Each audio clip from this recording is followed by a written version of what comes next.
Good evening and welcome to the Selectmen's meeting for Thursday, April 16th of 2015. We do have a revised agenda tonight. And let me read what we are doing and then I'll address the revision. And first let me apologize for running a little bit late, and we're missing one of Paul Gannon is running a little later. We'll do questions from the public regarding items not on the agenda. We have 2 public hearings, and we have an interview for police sergeant. We have an affordable housing update. We're going to address the North Street sewer issues with a joint session with the Board of Health and the Sewer Commission. We're going to have a discussion of the letter that was written by Betty Foley to the Board of Selectmen. We're going to discuss the new police station study committee, 2 appointments, and Selectmen and Town Administrator reports. So let me address the revision to the agenda. We took off the agenda the selection of the police chief. We are still in deliberations, and that is a great credit to the 4 candidates that we have vying for the police chief's job. There is so much material that has been provided to us by all 4 candidates that we are taking our time. This is the most important decision that's being made this year by this board. So it is to their credit. Each of them deserves all of the time that we will be devoting to this. And we're hopeful by next Thursday, because we're scheduling a meeting for next Thursday, that we will be done with deliberations and we'll be making the announcement. So we don't have any minutes this week, and we have questions from the public. Awesome. I had that on my report, but come up and... I'm John Asher, 5 Common Street, and I have some very exciting news. Each year since 1996, the Department of Defense has conducted a nationwide competition to identify and recognize those employers who excel in support of their employees in the military, guard, and reserves. We were notified this past Sunday that Hingham has been named as one of only 150 semifinalists nationwide in the 2015 Freedom Award competition. A tremendous honor and recognition of what our town government and its citizens have done and continue to do for our servicemen and women in uniform. I have just learned this afternoon that Hingham has been selected as one of only 30 finalists, from which 15 will be named winners in June at a ceremony in Washington, D.C. Other finalists include the state of Wisconsin, Seattle Fire Department, T-Mobile, CVS Health, Walt Disney, to name just a few. Our interim Veteran Services Officer, Jamie Litchfield, and our Veterans Benefit Administrator, Lisa Potts, will now hand out to you the notification we received this afternoon. I'll take the to-do to get something posted on the town website about our Freedom Award finalist status. This significant recognition builds on the initial nomination of our town administrator, Ted Alexiadis, by our Veteran Services Officer, Navy Chief Petty Officer Keith German, who was serving on active duty in Somalia. As a result of Keith's nomination of Ted for his consistent leadership in supporting our veterans, Ted received the Patriot Award this past December. There's a 7-hour time difference between here and Somalia. But I'm pretty sure there's a Navy Chief Petty Officer who's celebrating as best he can, even if it's 0200 local time over there. So now we have 2 events to which to look forward in June. First, Keith's safe return home after a year of active duty in Somalia. And second, the possibility that Hingham may be one of only 15 2015 Freedom Award winners nationwide. Thank you. Thank you, John. That's awesome. Lisa or Jamie, do you want to say anything? I would like to thank... Come on up. I would like to thank the board, and especially Ted, for all of his support while Keith has been away. It's been a very a different kind of year. And with Jamie on board, we've had tremendous support from the third floor. And I just want to thank all of you for supporting our office. Thank you. You deserve it. Absolutely. Thank you all. You can stay. Well, That's all right. We won't. I don't know why people don't do this. Thank you so much. That news traveled through social media pretty quickly. That we all thought it was just the semifinalists, and then we read it again. It was like, wow, awesome. It is a big deal. Okay, we have 2 public hearings. Yes. Okay.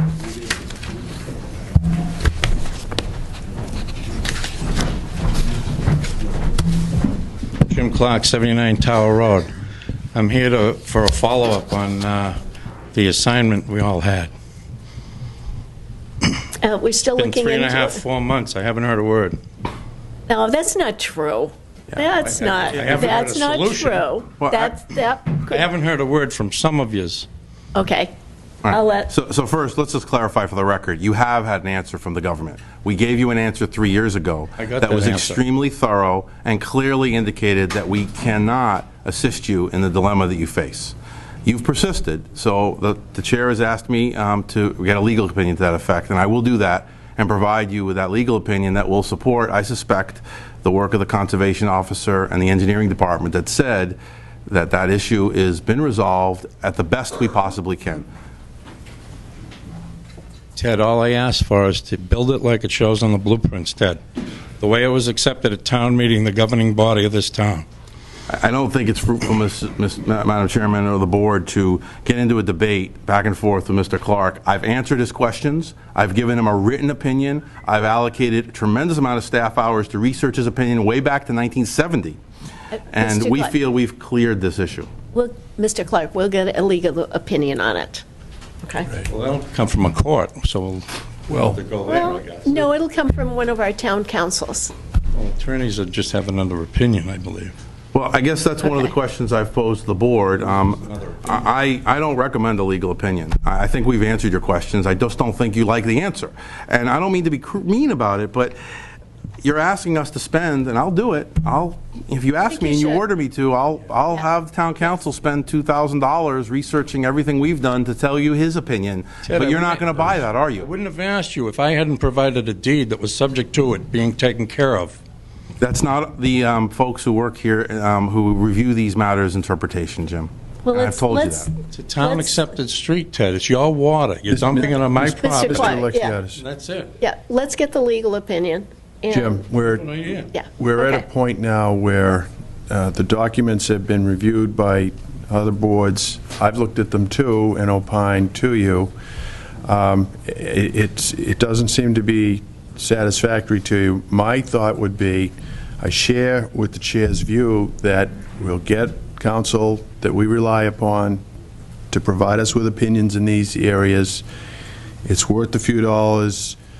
It'll be more than a few dollars, but it's worth it to have the considered view of someone specifically trained in this area to give us the kind of assessment. If you're not happy with it, I'm sorry.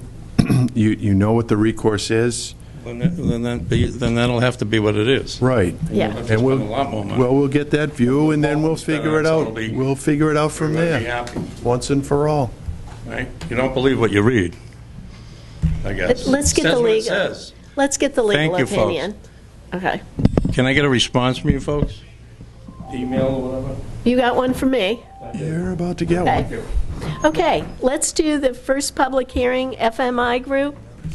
Are they here? Ellie's Auto Service? Phew. Come on up. Ellie is here. You gave me a little bit of a start when you didn't jump up. It's Eli. Eli, okay. Sorry. Tell us what you're here for. I own that Eli's Auto Service at 9 Short Street, and we're redoing the station. I'm supposed to take the tanks in 2017, but I decided to take it now. And I'm asking for increase in the storage tank. Do we have any, has the Board of Health or Public Safety looked at this? Has Captain Damstra looked at it? Yeah, oh, You brought it to us from Mr. Damstra? Yeah, okay, and he's happy? yeah. Trying to find the I'm sorry, go document. ahead. So you're doubling the capacity No, of the station? not doubling. We have 18,000 gallons now, 3 tanks of 6,000 each. And I'm trying to make them 24,000, 2 tanks. Okay. Do you plan to add any more pumps to? No, same pumps. Okay, so the configuration of the gas station will remain the same, The same. and I take it the old tanks will all be removed? It has to be removed by 2017. Okay, Thank you for doing it sooner. Yeah, thank you. Okay, I'm okay with all that. right, you want to do the motion? Sure. I move that we approve the request of FMI Group DBA Ellie's Auto Service to increase the underground fuel storage capacity from 18,000 gallons to 24,000 gallons of gasoline. The 3 existing single-wall steel tanks will be replaced with 2 12,000-gallon double-wall fiberglass tanks. One of these tanks will hold 8,000 gallons of gasoline and 4,000 gallons of diesel fuel. Okay, I second it. Any further discussion? All in favor? Aye. Any opposed? Thank you. Okay, thank you very much. Eli, good luck. Thank you. Okay. Who is, oh, Main Street Market in Delhi. Thought I recognized you. Come on up. Yes. Oh, I already did that. Okay. I'm not sure. We're transferring, should she come up? The Yes. transfer? Okay. Come on. And introduce yourselves. I'm Victoria Patel, owner of Main Street Market in Delhi. And I'm Elaine Hood, and we're purchasing the business. Oh, that's a really nice little store there. It really is. Excellent. Street 484. Is this the old Alclays or Yes. Riddles? Yep. Yeah, the little red place. Little red. It's had many names. All right, sorry. All right. Are you leaving? Yes. I just want to kind of take a step back, spend more time with my kids. They're getting older, so before they get too old. Before you don't recognize them anymore? Well, that's wonderful. It really is. I really like that little store there, and you do a great business. I have no questions. No questions? No. Yeah, I don't either. I'll move that we approve the transfer of a package store wine and malt beverages license from Manaba LLC to MJH Inc., DBA Main Street Market in Delhi. Elaine Hood? Hood, manager. Hey, I second it. Second. Any further discussion? All Aye. in favor? Aye. Any opposed? Good luck. Thank you. And when do you actually take over? In a couple months. I'll have to come in and see you when you do. Yeah, we're going to keep it the same. You know, it's a Good. wonderful little place. Good. Super. Well, we're definitely going to wait for Mr. Gannon So, on the, do we have the Housing Trust here? Not yet. If they're not here, I have a quick question, or do you want me to wait till the end? No, come on up. Come on up. Right on cue. I'm asking this question because people call me today and ask me, Yes. and I know you just explained why the police chief appointment wasn't made, but I told people I'd ask because they're asking me and I don't know. Some people had heard, it may be totally untrue, that there are a couple of anonymous letters that were received about a couple of the candidates that maybe is contributing to the delay. Is there any way you can confirm that or not? Again, it's just a rumor, but people asked me to confirm it, so I said I would. The Selectmen's office did not receive anything. Are you aware of any letter like that? If you remember, on October 9th, there was a unanimous vote, and I wrote it down because I thought somebody might bring it up.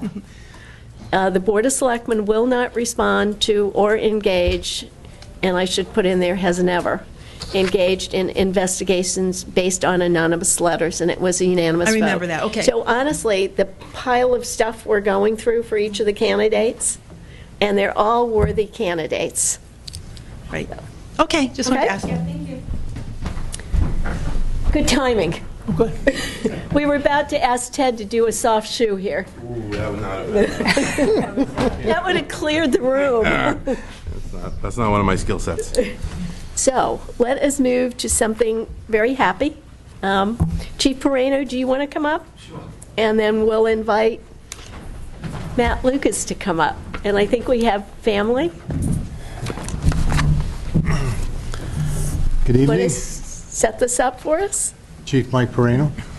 And I want to thank you for your time and attention to the sergeant candidate interview. With my pending retirement, a sergeant's position will be created.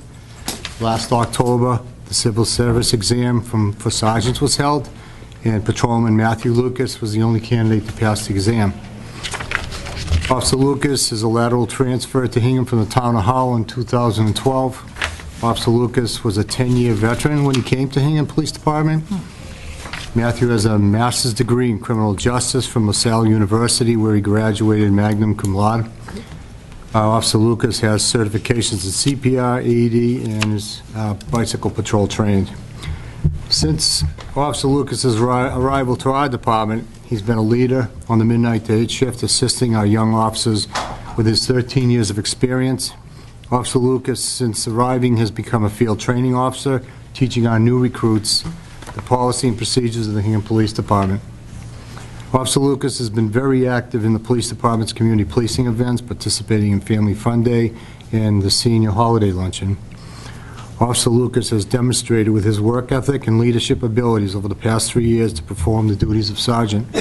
Therefore, I strongly recommend Officer Matthew Lucas to the position of permanent sergeant.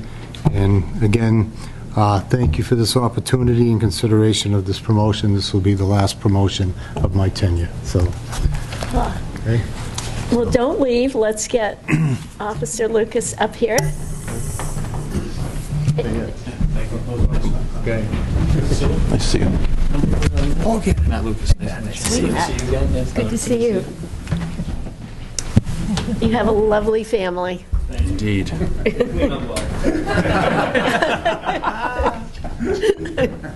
You're probably paid dearly for that one. Can I guess that you two are proud of your dad?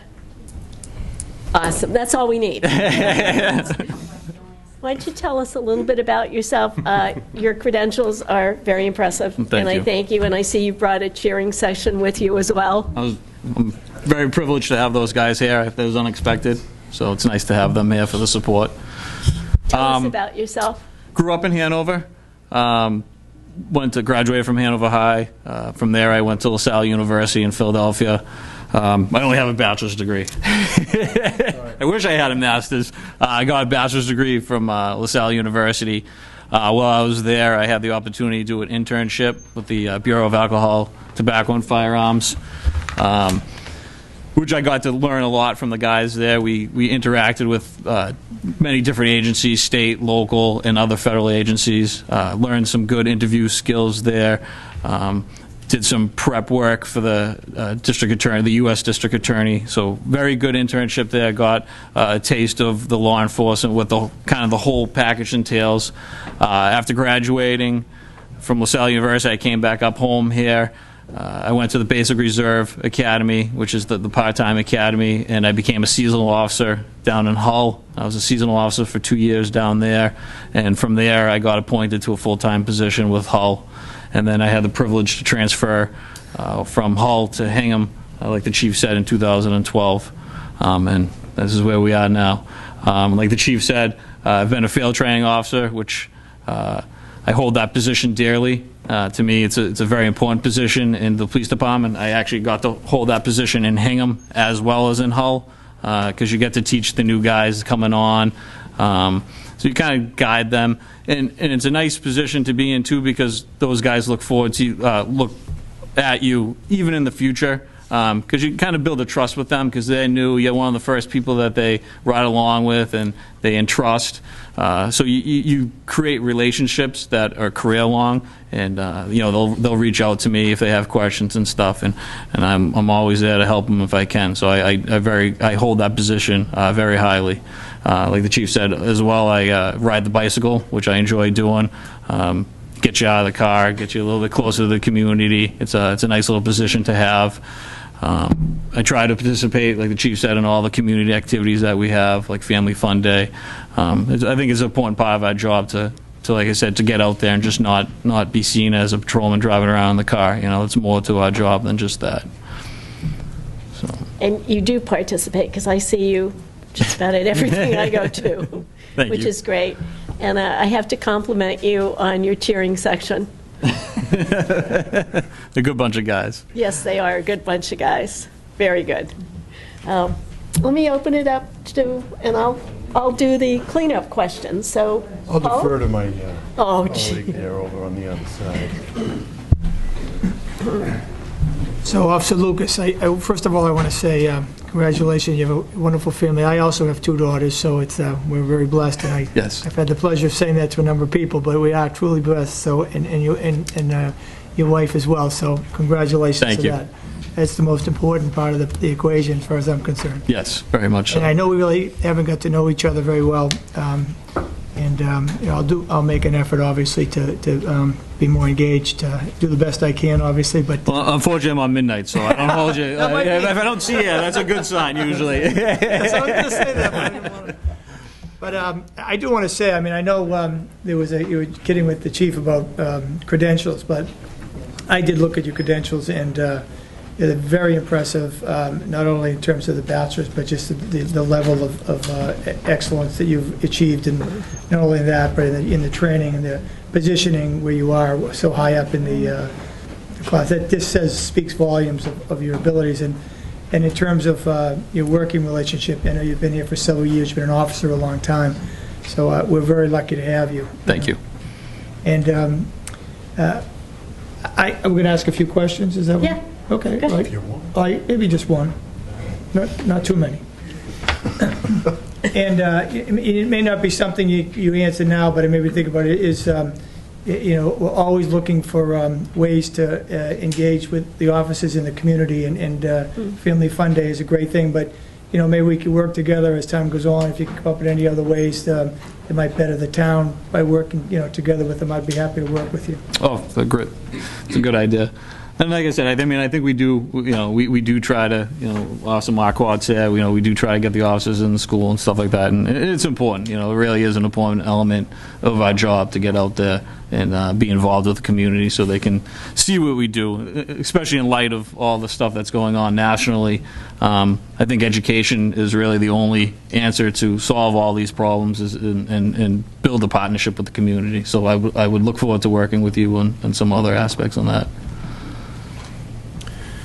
I just had the pleasure of meeting you for the first time tonight, but I do want to share with members of the audience as well as the people at home that I had the distinct privilege and pleasure of working with Mr. Lucas's father, who was a police officer for the town of Hull in the 70s and the 80s, and I remember with pleasure working the north side when Joe Lucas was out on the boulevard. It always made for a good night. And when I was promoted to sergeant, I had 3 young daughters. I worked the midnight shift, so I have total respect for the sacrifice that you make for your family and your husband. Congratulations, madam. The other thing that strikes me as significant about your candidacy, there's 2 things. The presence of these men in this room supporting you, that is a tribute to you. Yes. And you ought to be congratulated. It's a tribute to them, too, for taking their time. Thank you, gentlemen, for coming in, all of you. And finally, the recommendation of my friend, my colleague, and the chief of police, that carries a great deal of weight with me. And his recommendation of you and the words he used to describe your quality, skill, and commitment is all I really need to hear. So you have my vote. Congratulations, and Thank you. thank you for working the midnight shift. That's a tough shift, and I have a lot of respect for you for doing it. Thank you. Anybody who does it. Now, do you get to come off the midnight shift now? We're not sure what's going to happen. see. It all depends. It's going to be a shuffling of the deck, so. But if I have a chance to get back to it, I will. I actually enjoy the midnight shift. I tight bunch. actually enjoy that shift. I've worked at actually 13 of my, I'm currently in my 14th year, so 13 out of my almost 14 years I've been on the midnight shift, so. Now, I want to, you done? Yeah. Done. No, I didn't want to interrupt, but, no, I didn't want to interrupt you. Good. Just a couple things. Mike's letter, the chief's letter, is a genuine, he likes you, and he respects you. I mean, I respect seriously. This letter is written from the heart. So I'm so glad you transferred from Hull. I am as well. And it is a testament for the range of people that are sitting here. I mean, every one of the people that you brought, I have the highest respect and genuine like for. So it's pretty neat to see all of you in the room supporting I'd like to him. make the motion if I could. Sure. I'd move that we vote to approve Officer Matthew Lucas to the position of Permanent Sergeant for the Hingham Police Department. Appointing him, right? I just want to, Appoint and promote. there you go. I'll second that.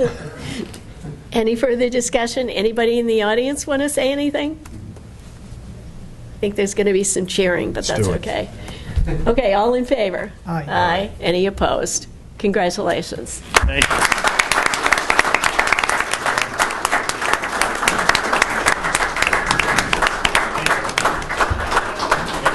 I look forward to working with you. Thank you for your time. Say hi to your old man. I will. Take care.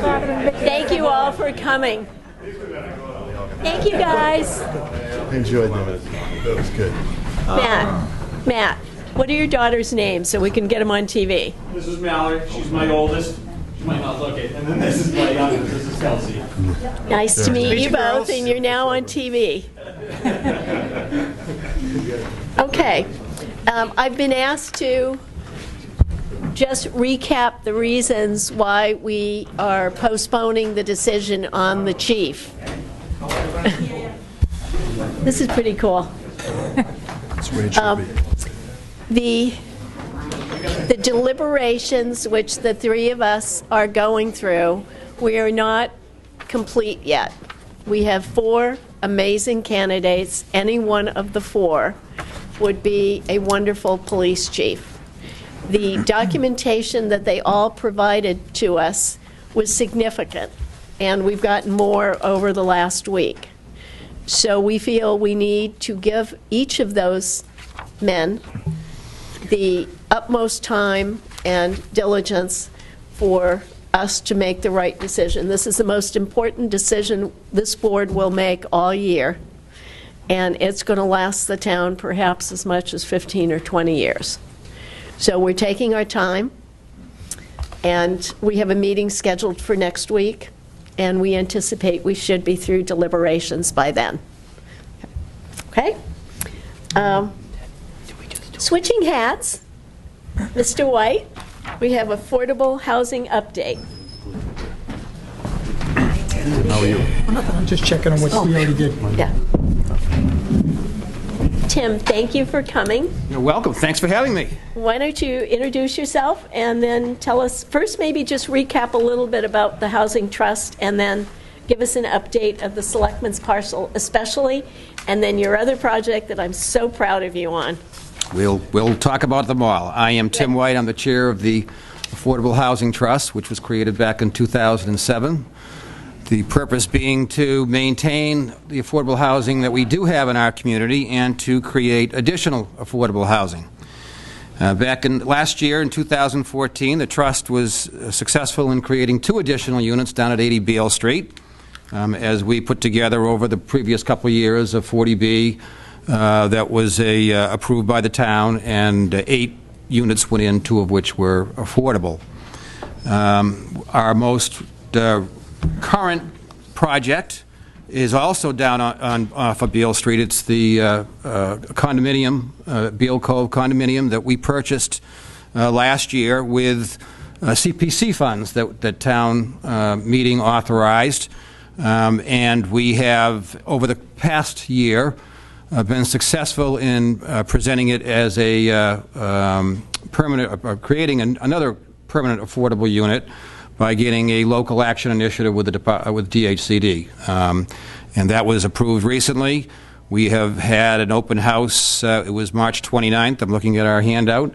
We had an informational session here at Town Hall and did some affirmative marketing with it. The applications for this property, it's a one-bedroom, is April 27th is the deadline. So once that deadline comes, we will then literally pick an applicant out of the hat, and they'll be qualified by income and by assets. We'll put together a purchase and sales agreement, and we will sell this one single unit as an additional affordable unit for our inventory here in Hingham.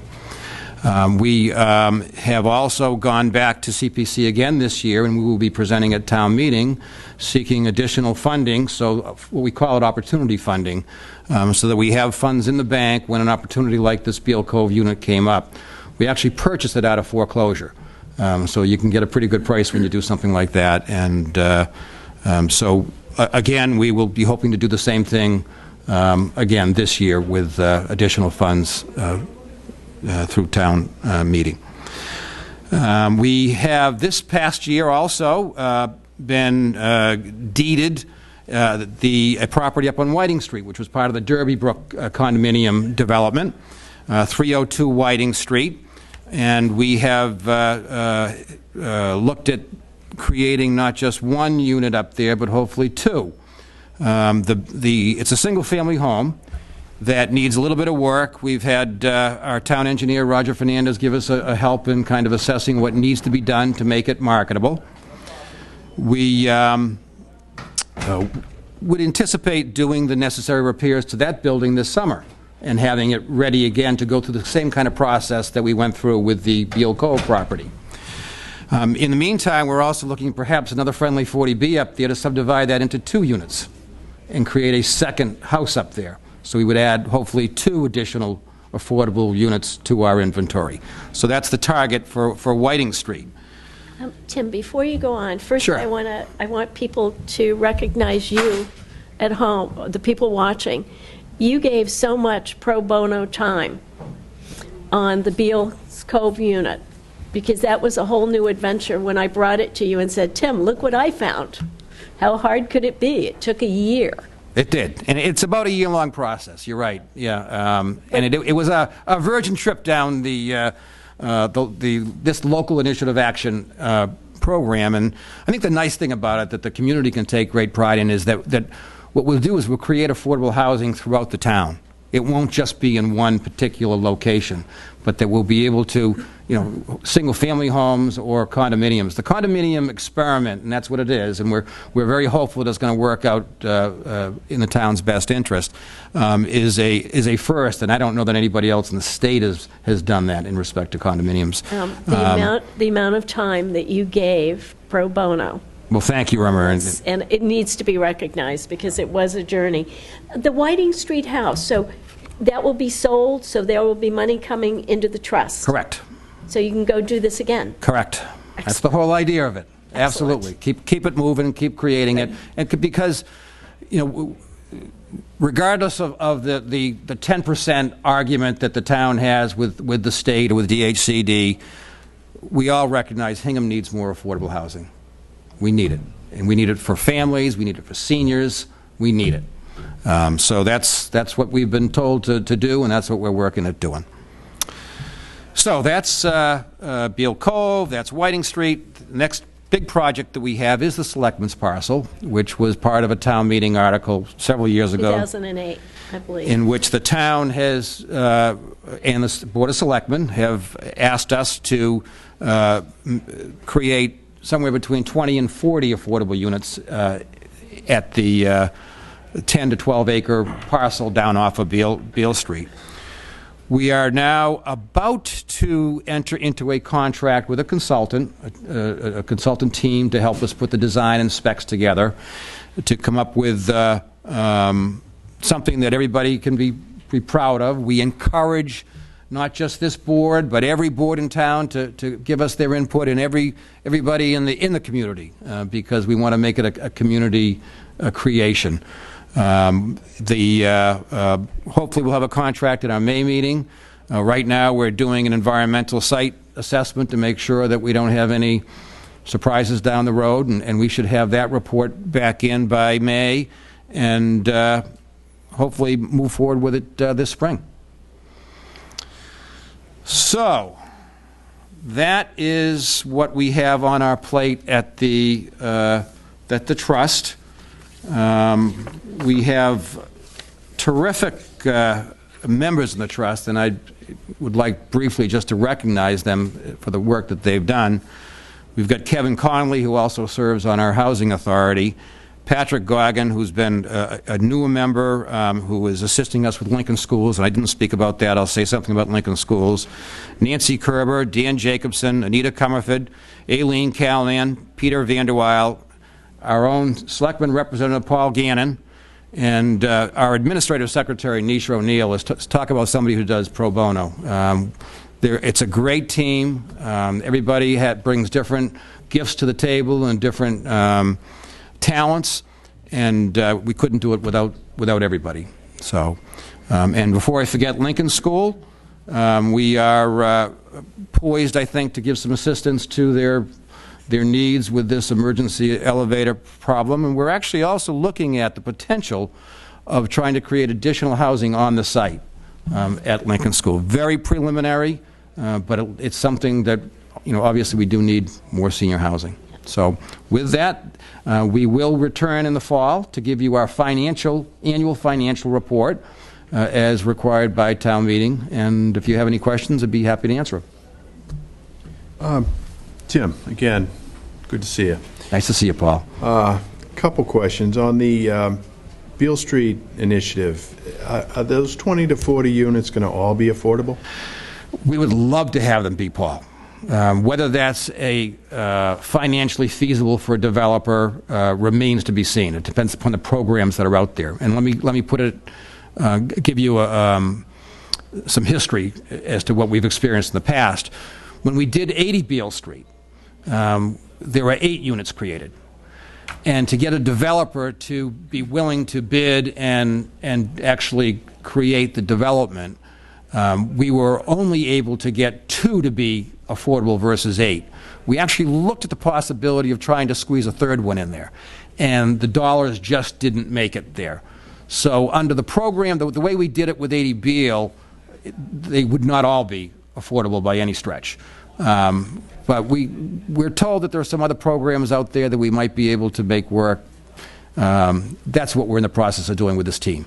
Well, would those units being contemplated be for sale units? Or would they would. The town meeting article is for sale. Obviously, if they were rentals, as you know, 100% would be included in our inventory. Go ahead. Just a couple more. If I'm interested in getting into the lottery, how do I go on the internet? You go right to our website. And is it user-friendly in terms of applying right over the lottery, right over the website? It is. It's fabulous. I mean, I got to say, I hadn't worked with MCO Services is the group that we use to do our affirmative marking, create the applications, and we've been very, very happy with their services. You just go to our website. It's very, very easy. You could fill it out yourself. I mean, I have a sample application right here. I actually went to the lottery presentation out of curiosity. No, they haven't. They're going to pick it April 27th. Right. Is it literally in a hat? Or figuratively? She's got a bowl or something. How many people are applying there will be for these? something. Can you give me a sense of that? At this point, I can't, other than I can tell you this, is I know we had about 8 or 9 folks come through with the open house, and I know there were probably half a dozen that came to the informational. This is a 1-bedroom, so it's a bit of a limited limited audience. What I will say, and I would strongly encourage, is the town employees to be, if there's someone in a position where a single bedroom is all they need, that they absolutely should put their name in for it. And to get the word out, whether we're doing it tonight on television or whether you folks do it on the street with your politicking, it's an opportunity that shouldn't be lost on them. If somebody wants to bird dog this, are they able to track minutes of the meetings to kind of see where the progress of these different projects is for purposes of applying? Yep. Okay. Nisha is awesome. Nisha's wonderful. Yeah, she's great. Yes. Yep. Okay. Yep. Just go to our website, Paul. I think you'd be real pleased to see what we have up there. All right. Thanks very much. Good You bet. talking with you, Tim. Hey, Tim, I had some of the similar questions that Paul just asked him. I was just curious in terms of making sure that folks were aware of it, and I thank you for the time you guys have put into promoting it. In the Whiting Street condominium, is that a one-bedroom as well? Or? It's actually a house. It's a single-family house. Yeah, it was part of the condominium development, but it was actually the original house. It was Bob Barra's house. We used to live in Hingham. It's a single-family house. I think it's two-bedroom, if I'm not mistaken. I think you're right. Yeah, pretty sure it's two-bedroom. You may try. You may. So what we'll try is create a second house on the property. It's a pretty good size. It's a funny-shaped lot. It's way set back from Whiting Street. It's a long driveway in. But we've had some preliminary discussions with some of the folks in planning and what have you that think that we could very well fit a second home. They'd share the driveway to a degree and then just have basically a second house right there. And how many bedrooms did you say in those type of properties? There's only two. It'd probably be it's a guess, but I'd say probably two for each. Sure, no, that's fine. I'm just trying to picture it. Obviously, families. Yeah, I mean. Well, no, but it's still it's at least an opportunity anyway. But absolutely, and it's a starter.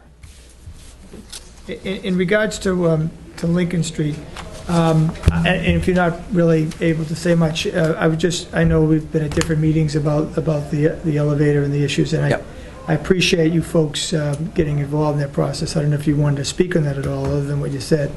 Other than, we actually were going to get a report back at our April meeting, and our Lincoln School representative was called out and unable to make the meeting. So we'll have an update in May, and I would anticipate we'll probably have a vote to participate in financially to assist with the elevator. Oh, thank you. Yep. Yeah, I mean, I will say this, is we already have got the consensus of the members that we will support it. We just haven't figured out what we can do. Mm-hmm. Yep. That's great. Cool. With respect to the Selectmen's parcel, is there a chance, or is there a talking point that maybe we could build another veterans home in there? Because the first one's been so successful, and having been a little bit skeptical the first time around and worried about it, it's really been a huge success. And all those units would be counted as affordable. Correct. I guess the question is whether or not that would fit within the town meeting article. Because you'd be switching to rental property at that point. Now, what would happen if the town would look favorably upon a portion of that being rental? Would we have to go back to town meeting? I would say we would, yeah. Yeah. Maybe explore it, because if we do end up with a fall town meeting, it might be interesting.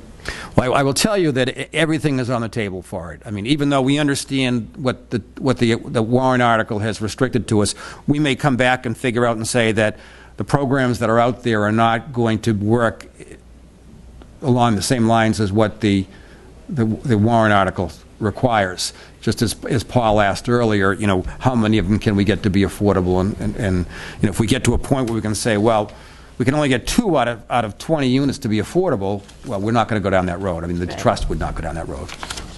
And it's a good time to look at it, because the original warrant article was a number of years ago. In fact, it might have even been before 2008. I know I was on advisory. I think it was 08. It was 08. That's what I kind of popped in my mind. Yeah, it was in there. Oh, Tim came prepared. 2005. So, okay. 2005. This is the allocation article? No, this is the, Article selectmen's 42 parcel. of the Selectmen's parcel, Yes. yeah. I actually have it with me. So that's good to hear that May all 3rd, things are on the 2005, table. Yep. Good. So. We'll look forward to you coming back then. Very good. And thank you, folks, for all your help. Do you have any more? Most appreciative, seriously. Thanks, Council. Thank guys are you great. very much. All righty. Have a good night. You too. All right.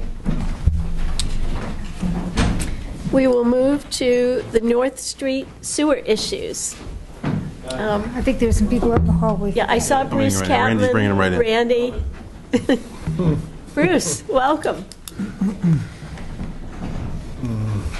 Who's going to sit up at the table with us? I think the sewer commissioners are coming up here. Oh, good. Let's pull one more. Ed? Bob, why don't you, yeah, one more chair.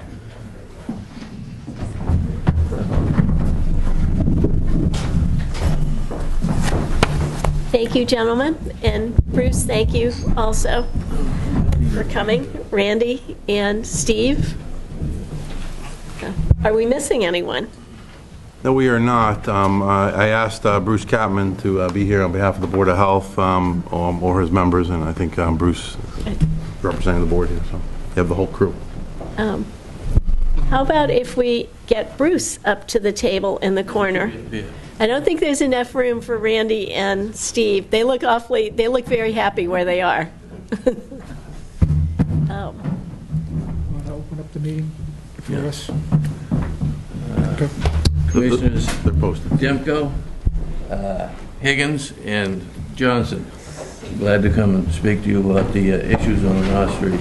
Thank you very much. Kirk Schultz just came in from the Board of Health, so thank you, Kirk, also. I'd call the meeting, as far as we're concerned, to order at 8 o'clock. 8 o'clock. So be it. Thank you. Excellent. Do you want to, Ted, do you want to start off and summarize? Because this It's been a little bit of a Years. process that we've been working through here. I have spoken with Bob on the Sewer Commission, and I know he has some presentation and ideas. I didn't know if you wanted an overview or not. You feel that's helpful? I think it is, because this has gone, I recall it, my advisory days, and I recall the first time I heard about this, I'm going to say 2007-ish. So I could say that I got involved in Bless you. Thank you.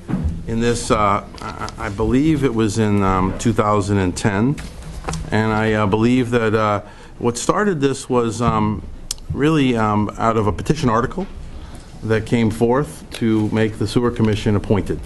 That flowed from a work of the Government Study Committee that was looking at whether or not a variety of elected boards should be appointed.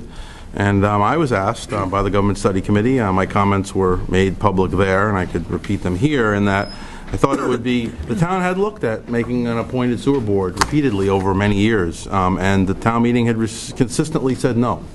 And they wanted the elected officials to stay, but yet we were having some day-to-day issues that we couldn't address. And so I made a recommendation to the petitioner, and I made my comments to the Government Study Committee that the elected board serves a very number of critical purposes. It's the only conduit for citizens to voice their opinions about the taxation that they receive through the sewer rate structure. And I think one of the principles of our country is taxation with representation.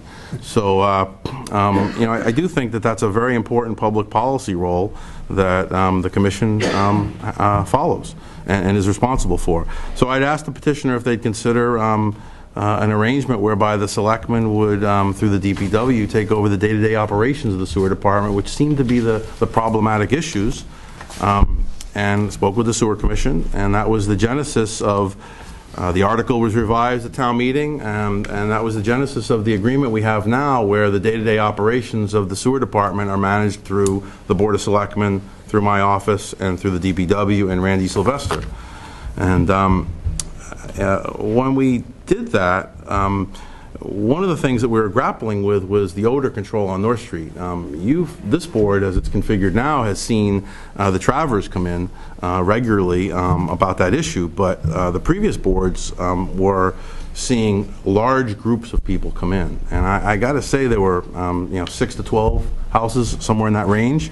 I know I've spoken with Randy that there were numerous complaints of not only sewer odors, but actual sewer flow. There were not a lot of answers. There were a lot of questions. When Randy took control of the operations, along with Steve Dempsey, they immediately discovered what transpired. It didn't take them very long to get to the solutions, the main solutions, which were that the sewer commission had not been, and I want to say it's not this sewer commission as configured, so let's address that right off the bat. The sewer commission as configured had not followed the directions of the engineers that they had hired and paid good money to solve a lot of these problems. The pipes within the North Sewer District were not being cleaned out twice a year as required by or recommended by the engineer. The chemical drip system that was at the Main Street station that was paid for and installed to provide a chemical to break down fats, oils, and grease. That was not, had been disconnected, and no one knew how long it was or for what reason. These are the questions I posed to Randy, and these are the answers he gave me. I have no idea why it was taken down. This is what we found. So Randy, at his diligent efforts, along with Steve, they reconnected what we had already been given in engineering instructions from a very well-qualified engineering firm. And the last, I think, part of that was involving the sewer commission involving, or the sewer staff with the Board of Health, where there was a real lack of communication prior to Randy and I think Steve engaging. Board of Health has their job to do, and they were moving forward with their regulations, monitoring the North Hingham district. But without that feedback from the both departments, it was a disconnect. I think, primarily it was the sewer department that hadn't been following through with these processes, and the Board of Health was unaware. And so there were a lot of solutions proposed. One of them was to replace the pipe in North Street. Our engineering department, along with Randy, said that they didn't think that was the appropriate solution. And I have to say, these decisions are not made lightly. The North Street replacement of that entire main, the engineering department priced it out at somewhere between $300,000 and $400,000. The sewer department runs on a full cost recovery. So it's not just that they don't want to rip up North Street, or the board at the time, the selectmen weren't interested in that either.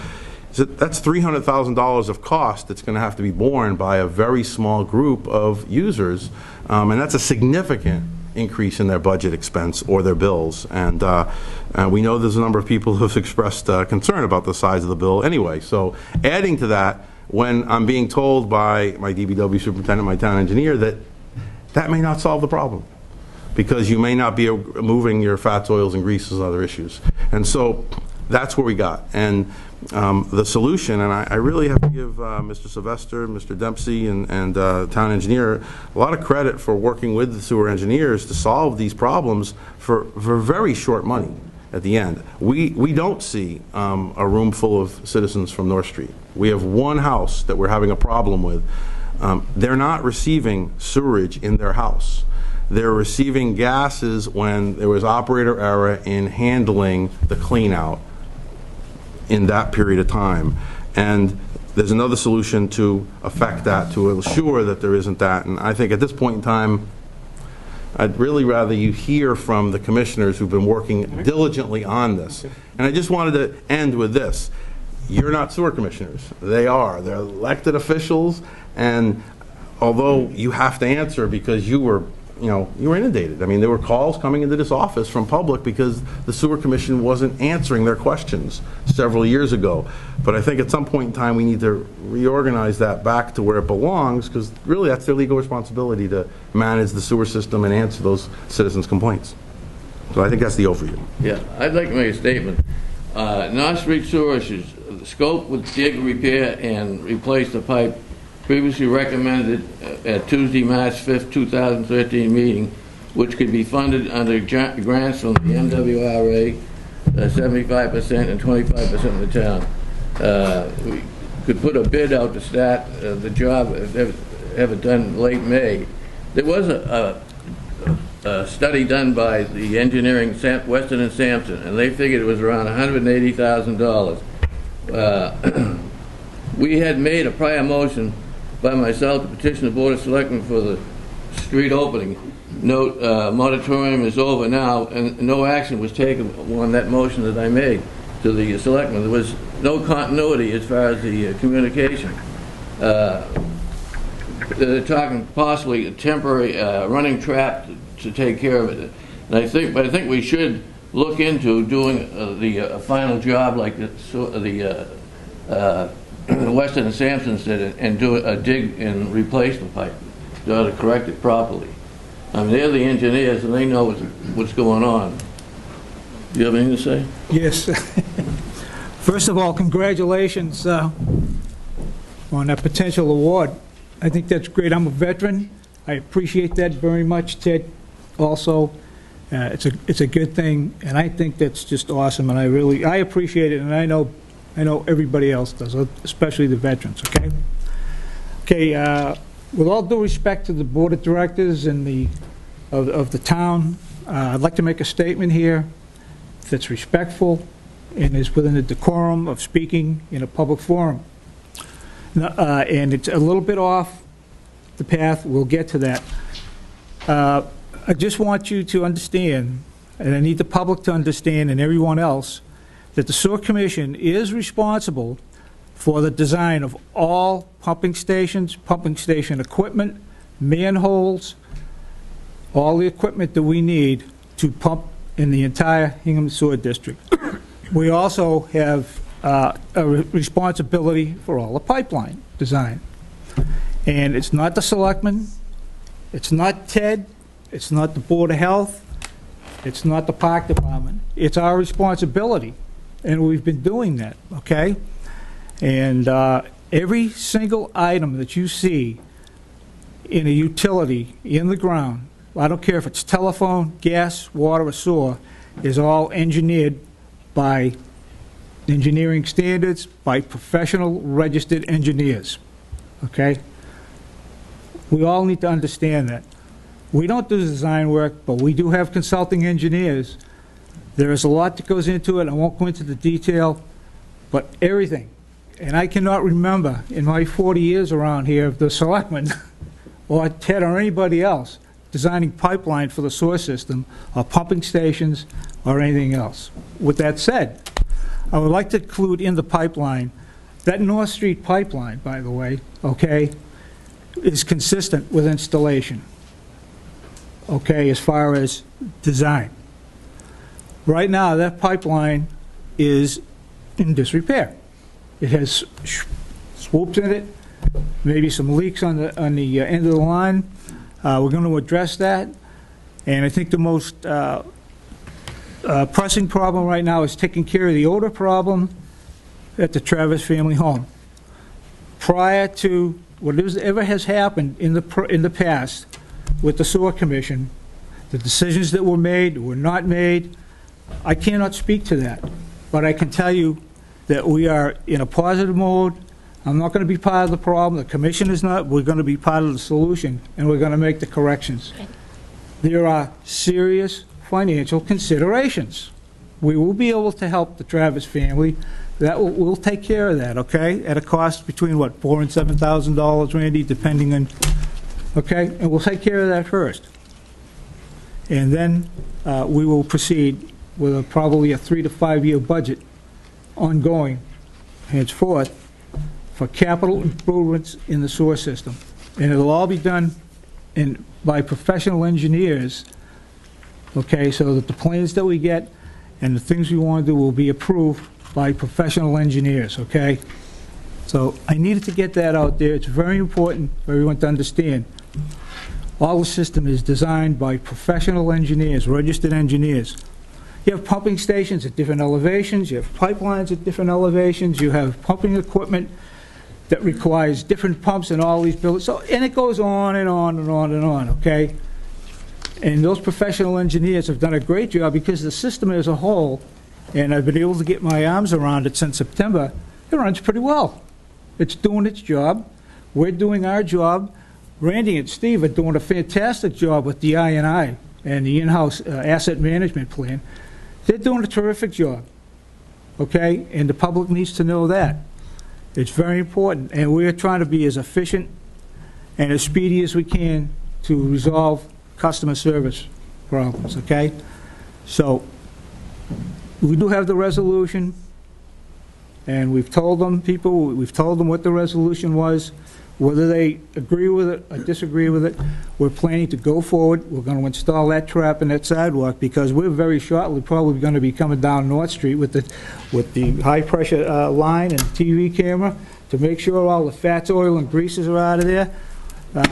And just briefly on fats, oils, and grease, when it gets to the MWRA treatment plant, guess what? There's a premium payment that we have to make in this town for the treatment of that. It changes their treatment options, okay? So we have to pay for that, okay? They're doing a great job. I know that they're reducing the fats, oil, and greases. They're reducing the infiltration. They're fixing manholes, okay? They discovered recently a pretty good inflow, which is water that's not wastewater. It's coming from someplace else. And we're correcting that. Did we finish that off today, Randy, or is it? Where was that?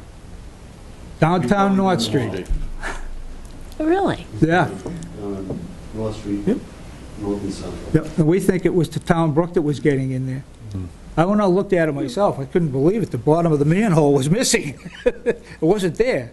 If you take a cup like this, and the base of the manhole is just like this, you know, it has a base that's sealed, and this is all sealed. And, you know, you have your pipes up here, the flow going this way or the flow going that way. I mean, it was over 50, 60 gallons a minute roaring through there. And we're paying to treat that at the MWRA. And pump it. And pump it, okay? So that's what we're doing, that's what we're going, and we're going to take care of it. And I brought with me a board mounted on cardboard because I didn't have the facilities to do a high-tech presentation. And if you have any questions, Kenny and I will be happy to answer those questions. Why don't you show us what you brought, since you went to you went to all that work. You cannot laugh. No laughing. Trust me. That's perfect. Now, is this the results of the camera work? Because Randy was good enough when they originally brought the camera trucks in. I actually went down and watched it. It was fascinating. Would you like this to be? What's the best place? Maybe right here. behind Ed. Right here. I'm trying to figure out how Bob's going to be able to pick that up. Bob, can you pick He's got it. aimed right at it. that? Betty, can you help us with this? Where do we want to put that? No, Bob's got it. He's got it. Oh, okay. Okay. Why don't you walk us? I want people to be able to hear us.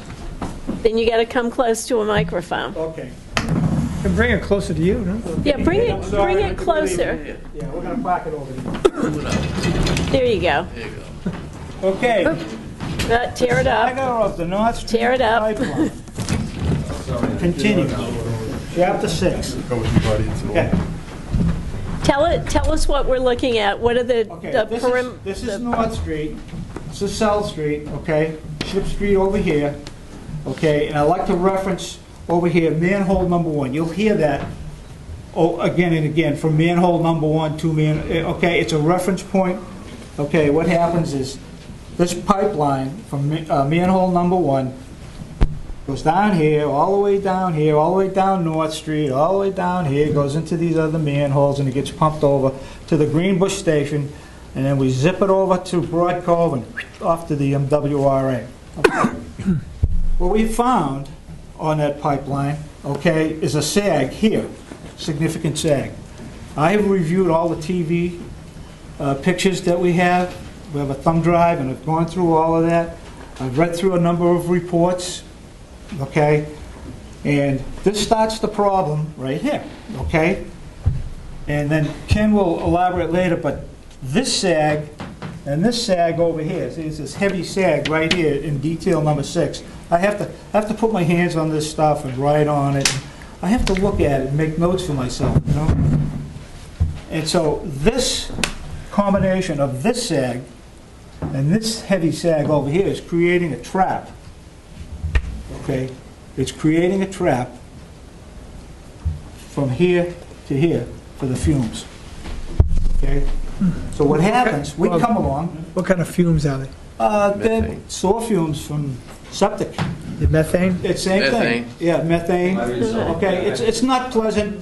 Okay, it's not pleasant. Rotten egg odor, that's what it is. Yeah, it's not pleasant, Paul, and trust me, I wouldn't want it in my house, and you wouldn't want it in your house, or Irma's, or Paul's, or anybody else's, okay? And it is rotten. So there is a history, okay? There's definitely a history. Most of it has been corrected from the Mill Street station with the bioxide chemical that they use for odor control and corrosion control, all right? In the normal operation of this system, from Mill Street to over here, this pipeline gives away no odor. In normal operating. We come along with a high-powered jet thing that's going to clean and scour the inside. The velocity is probably 10 feet per second or more. We're really scouring and cleaning and reducing the fats, oils, and greases, okay? So that's what's happening, and the sewer connection here for this condominium here is adjacent to that sag. So what happens in the sag, what happens is the flow is coming to the sag, goes into the sag, and it can't really go very quickly because it's all gravity past there. So what happens, it builds up in the sag, okay, and it goes septic, just like a septic tank. It's in the night, and the bacteria are really working, okay? And that's what's causing the smell and the odor. But when we get to this point to clean that odor, bang, least path of resistance right up that pipe, okay, unfortunately. And what we intend to do, we intend to put a running trap here on that service for now. Because these other issues that we're faced with, okay, are real, and it's, you know, you're talking a lot of money. I don't think, from my own personal view and experience, we do not have to replace this whole pipeline. I think we can repair certain locations. I think the plastic pipe over here that's egg-shaped, probably 300 or 400 feet of it, the deflection, it's serviceable, and I think it's going to be okay, and we'll get an engineered opinion on that, okay? So that's for now, and I'm going to turn it over to Ken, because Ken will take you through the rest of it. Before you leave that, the condominium area that you were looking at, pointing at, that's where the Travers is? Yeah, and their home is here. Okay. Okay, they're the second house after Ship Street. If you, His Ship comes down, there's a house on the corner, and then there's the next house. I think there are 4 or 5 condominiums in. Okay. So But they're the only one, when we're doing the flushing operation, that get that odor, unfortunately. But that's where it's decided to go. Okay? We tried to open the clean out here in the driveway, but through some miscommunication on how we were going to do this, the cap was removed and then replaced back on because of they didn't have a cone or something happened. I don't know what. Now, when We have cleaned it out with that cap off without incident. I was going to, yeah. I had heard Next that. time that we've done it. Randy, you got to come to the microphone. Oh, sorry about that. Thank you, Ted. People want to listen to this. Randy Sylvester, Superintendent, DPW. We had cleaned that on one previous occasion without incident because we did open that clean out and that allowed the odors to escape. Now, employee mistake, okay, they put not the cap on the pipe, but they put the cover back on the hole because they didn't want anyone to fall in it. An honest mistake. And what happened is we went through a process, and that cap being on that on the hole, okay, it forced the odors up into their house. Now, aren't there other filters that were put on by the builder of the condos? The plumbing inspector has inspected the building, okay, of the Travis side. I don't know about these other units, to be honest with you. I don't know if he put something improper or something even proper. I do not know that, but I do know that after the last incident, the plumbing inspector was allowed to go into the house. The homeowner allowed him into the house to do an inspection of the traps in the house and the plumbing and everything to make sure, and they're right up to snuff. What about, oops, on the outside? Because I thought there was a filter of some type. Well, Bruce is nodding yes. There is a charcoal Okay. filter, okay, and when you see it, it looks like a big mushroom. Yep. I don't think the Travises are going to allow the installation of that, and I'm not sure, I would have to check with engineering to make sure that something like that would be effective during the time we're doing the flushing maintenance. Now, Okay? let me ask Bruce, is that the kind of stuff that the Board of Health takes a look at? We don't, I mean, we We have similar filters on septic systems. The idea is to bring oxygen back into the system so that you keep the environment aerobic rather than anaerobic, which is a much more effective way of breaking down wastewater. On these houses, actually one time that I went there, I observed little balls of charcoal in the backyard. So at that point, what had happened is the pressure was so great that it had blown off the mushroom cap on one of those units, and it is made up of all these little black balls. So that became a problem too. So are those allowable? Are those filters? It's allowable under the septic system design, but I'm not sure with the plumbing code on within the dwelling unit whether that's allowed to be done. I don't know that either, to be honest with you. I know that it's dominant in septic systems. You see it all over the place. You see these mushroom caps. That's what they're for. I have not seen them in plumbing in a home or anything else. That doesn't mean they're acceptable to the plumbing code. I don't know the code, to be honest with you, so I can't really say. Bob, just a question. I want to thank you. That chart, as much as you were kidding about it, is extremely helpful to me and maybe folks at home and hopefully people here. So the concerns that the Travers has had, you've been able to somehow corroborate them to a certain point. We have notified them in a public meeting on March 24th, I believe it was. It was the week after Chairman Irma sent them to see us. Okay? 2 weeks later, we had the resolve. We explained to them what we were going to do. In fact, they had just come home from a vacation in Florida, and we were able to leave messages for them. They came. We explained to them what we were going to do. They were dissatisfied with the resolution, but as far as we know, that's what we're going to do. And I will say this, that not being an engineer and not being in any of the fields that may, comfortably speak on the details. I'm not a lawyer either, so, Well, we all work together. That's how it all gets done. But I will say that I know we had a conversation recently, and I've talked to Ed about the issues, and I appreciate all that you folks collectively are doing and have done.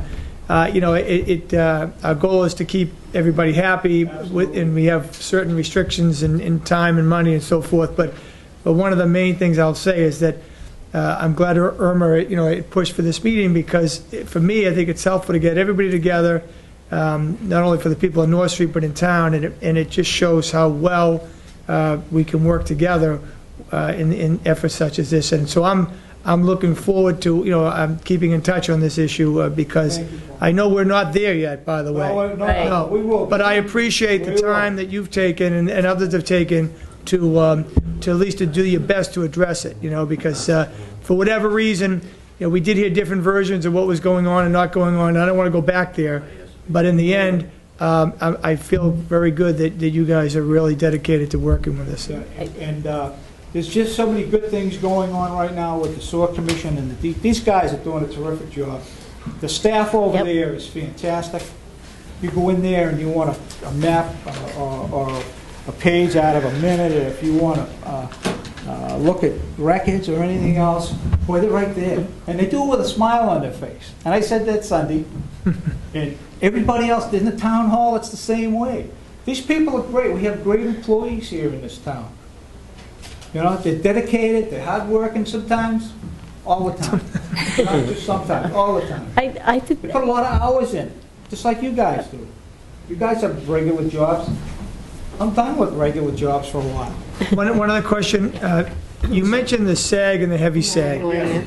If you could maybe just explain what they are. I do too. And does that, and I'm sorry, I would have waited. Explain what they are, and is that part of the remediation or repair? It's not part of the remediation for this particular project, okay? The remediation is going to be repair what's there. I don't think we have to do as much excavation as perhaps has been talked about, but we do have to do some excavations. At some point in North Street, we're going to be disturbing probably everybody.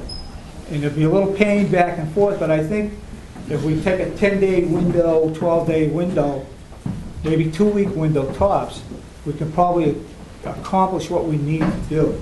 But it has to be at the right time, okay? We're open to suggestions as to how we can do it, but it will ultimately be done on an engineered plan, okay? We are consulting engineers at Weston and Sampson, and we rely on them to ensure that those things that we're going to do are okay. And that we have the okay from them on this wet trap, okay? Beautiful. Bob, before we let you off the hook, except maybe Ken, come on, Ken. Maybe Ken is the right one to answer this.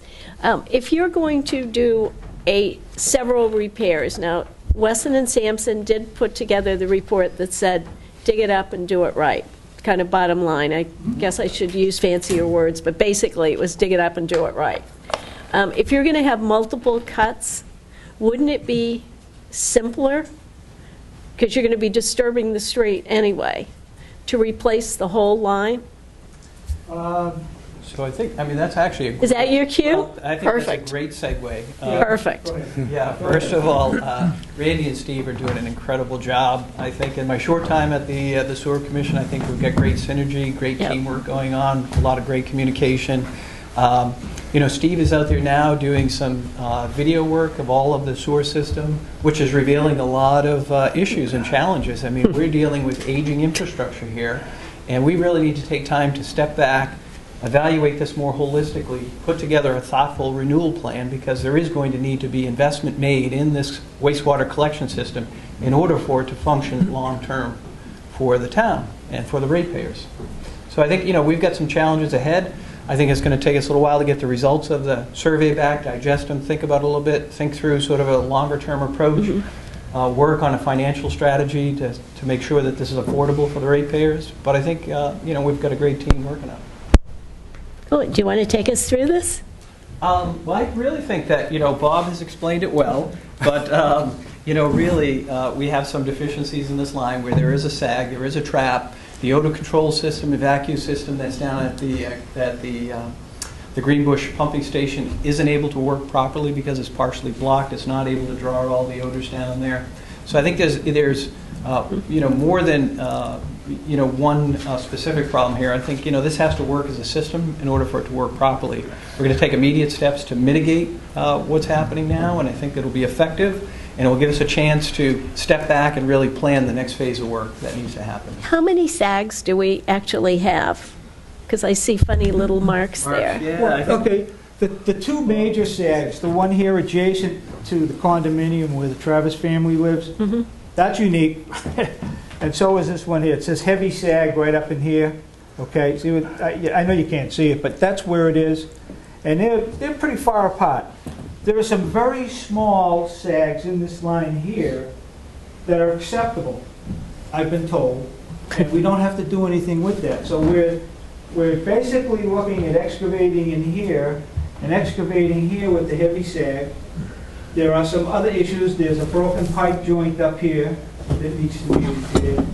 And it's in 40 scale, and I think we're probably looking at 700-800 feet or more of pipeline replacement if that's what's necessary. But at this time, I don't think I would recommend it, but we're going to have our engineers tell me I'm wrong and go get another job. So we plan to go ahead and do what's best, what can we afford to do, and look at all the options. That's it. That's all we can do, and then, proceed. Now, one question. The Mill Street pump station. Yes. A curiosity. Go ahead. park there and cut through, there's a big open cistern or, That's the wet well. okay, the wet well. It's covered, right? Not really. Are you It's an electrical. There's an electrical, It's big and it's deep. yeah, there's an electrical pad there, okay, on Okay. the Mill Street side. Yep. It's probably 10 feet long by maybe 10 feet. Well, what's the the wet well? That's not the wet That's well. not the wet well. What is that thing? That electrical, All lights underground. I'm underground, sure. it's probably a junction box, an underground junction box that, where all the stuff comes in, maybe from the pumping stations, the pumping station there, and maybe other places along Mill Street. It's not ours. It's not ours, It's not okay, the- so it's hard to say where it comes, but it is not ours. Unfinished project. Yes. So I had one other quick question. You answered a couple that I was having about locations of the excavation potentially, but, so the sag is 12 feet deep, by the way. This pipeline is 12 feet deep. And in that trench where the pipeline is, there are other utilities at other elevations in there.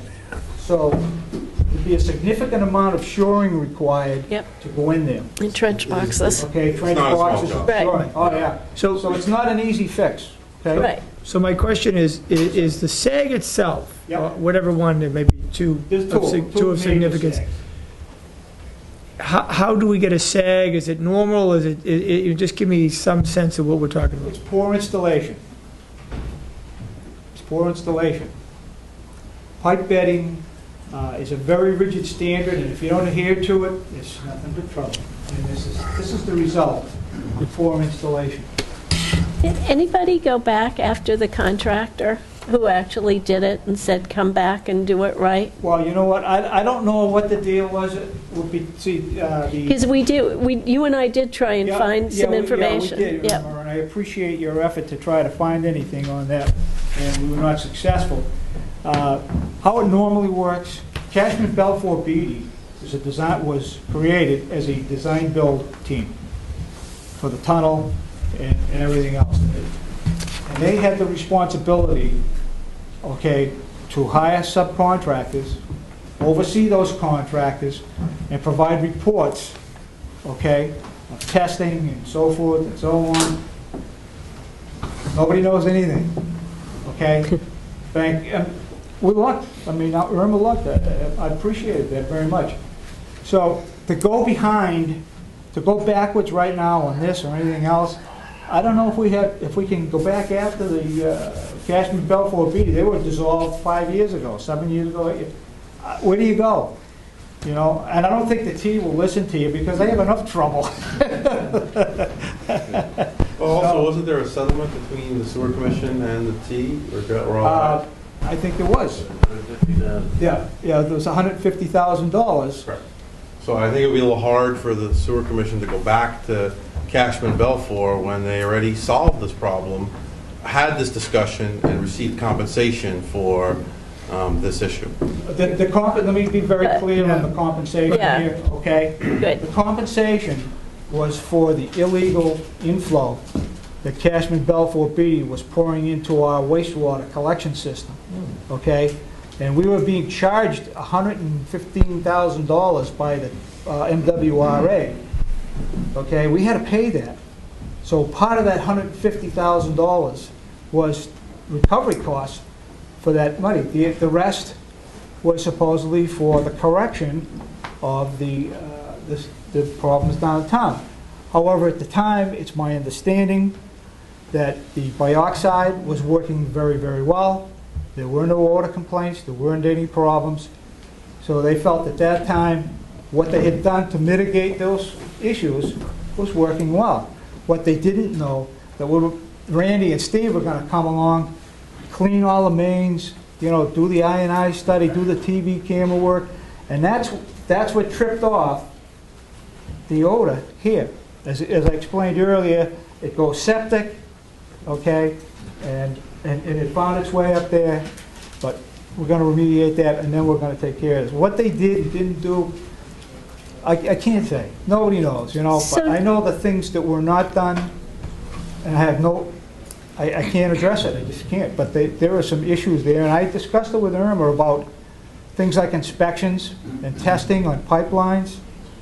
None of that, if that was done, okay, I'd be extremely surprised. So But- if that had been done, the sags and the poor installation would have been found? Well, they knew about it Probably. at that time, probably, and I think what happened was they settled, instead of making Cashman Belfour B go out and fix it, and pay us the money that you owe us for that inflow. So now we're gonna have to eat it, plain English, and I'm not gonna make any bones about it. I don't know if we can go back after that money or not. Who do you go to? Where do you start? You start with the state agency that's already. $150,000 went to mitigate the rates. Yeah, That's where it went. yep. So let me make sure everyone understands that, because I've heard this over and over again. I think it's important. $150,000 is a lot of money. The Sewer Commission received a check from the MBTA for $150,000.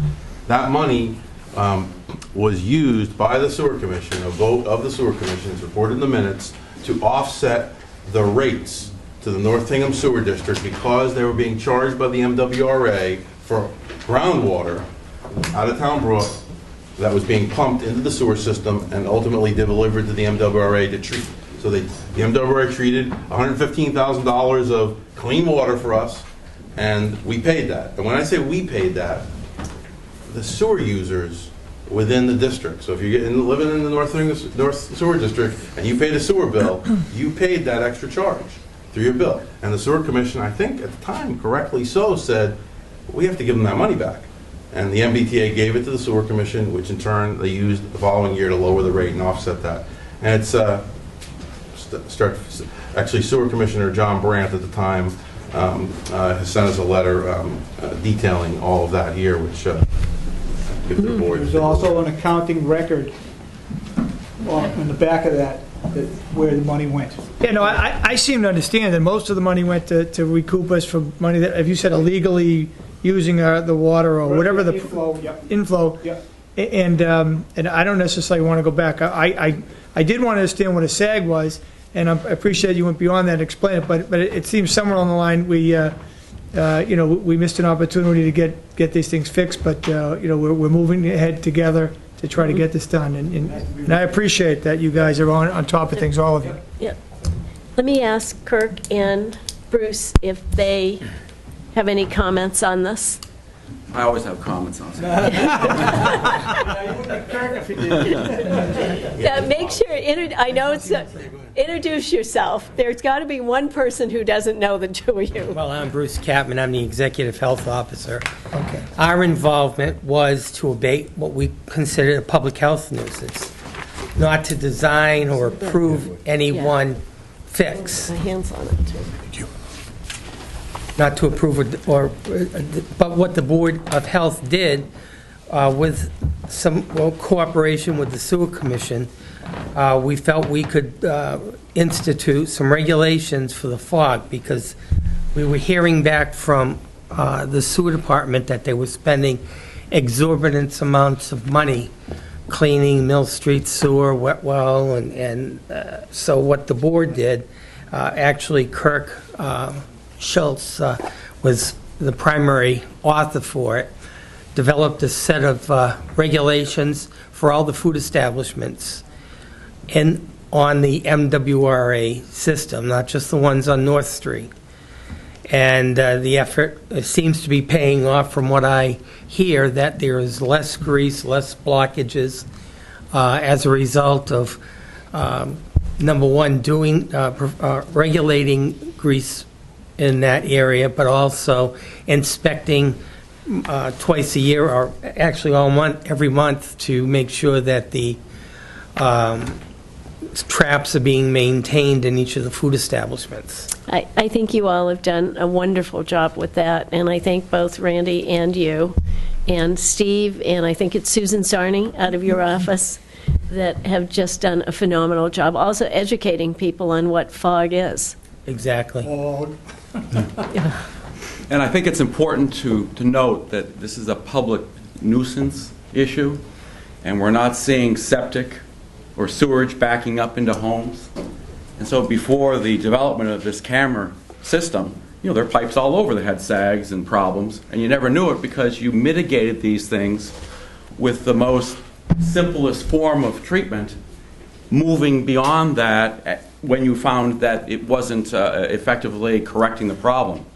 And so, as Bruce had mentioned, this particular area of town we've gone through with fog regulations for the restaurants. There's been jetting of the main. There's been the drip irrigation of a chemical. And so now what I'm hearing, there's going to be a venting in which the odor or the vent, the gases, will be escaped in a way that hopefully won't continue to affect this person's house. Now, if we find that the flow of septic along this line is in some way impaired, that would seem to me to be something that we would approach the sewer commission and say, hey, there needs to be a more significant correction here. But from what I'm hearing from the meeting last night and the meetings that I've been hearing over the years, that this is an odor problem. It's very limited. It seemed to have been principally because of an issue of a cleaning process, that a cap wasn't put on at a proper location, at a proper time. And so it seems like what they've done is do their due diligence in crafting a repair in which may take care of the problem. And we save ourselves a lot of money by not having to repair this pipe, potentially, or we'll be looking at it and maybe doing something else. But as Bruce said, our perspective is, just do the next step to try to mitigate this and correct it. And that's what we're looking for from the Board of Health perspective. And again, we don't have any septic backing up into people's homes. The flow is not affected. That's important to know. It's an odor issue by a very limited area within the town. Kirk, I just want to maybe say I want to thank you for putting together that program with the businesses that I think Bruce was talking about. Actually, Ed gave me the draft originally. Oh, there you go. And what I did is I rewrote it for the application for our town because it had issues in it that needed to be corrected. Well, thank you, Ed, as well. Then. Good. So my only other point would be is, wherever we go with this, I'm always sensitive to the travelers and anybody on North Street, any resident town. So I'm sure we'll get feedback from them as well as to how we're doing. Well, we'll hear about it because the nuisance calls are coming into us, and then we'll feed back to the sewer commission. But it seems like they have a fix at hand here. Thank you. But is the bottom line ultimately we're going to be digging up North Street? Unknown. My estimate. Yes. If the running draft doesn't work, you're going to have to. I'd like to see them take a test to see what the concentration is of the gases coming out of there before they put this in, because then we can substantiate by having an engineering company doing it, and we're in safe grounds. Mr. Randy? With the introduction of the bioxide at Mill Street, there are odor loggers put into the manhole. I think it's manhole one, to make sure that the chemical dosage is correct and it's doing its job. And the results that we've gotten back from the company are phenomenal. It's like 0 parts per million of hydrogen sulfide, or 1 or 2 or 3, which is very low. So as long as we have the dosage right, and depending on the temperature of the water, which we're checking all the time, there shouldn't be any odor or hydrogen sulfide there. So we do that probably yearly, and if we see a problem, we'll have them come back and do it again. But that's done on a regular basis.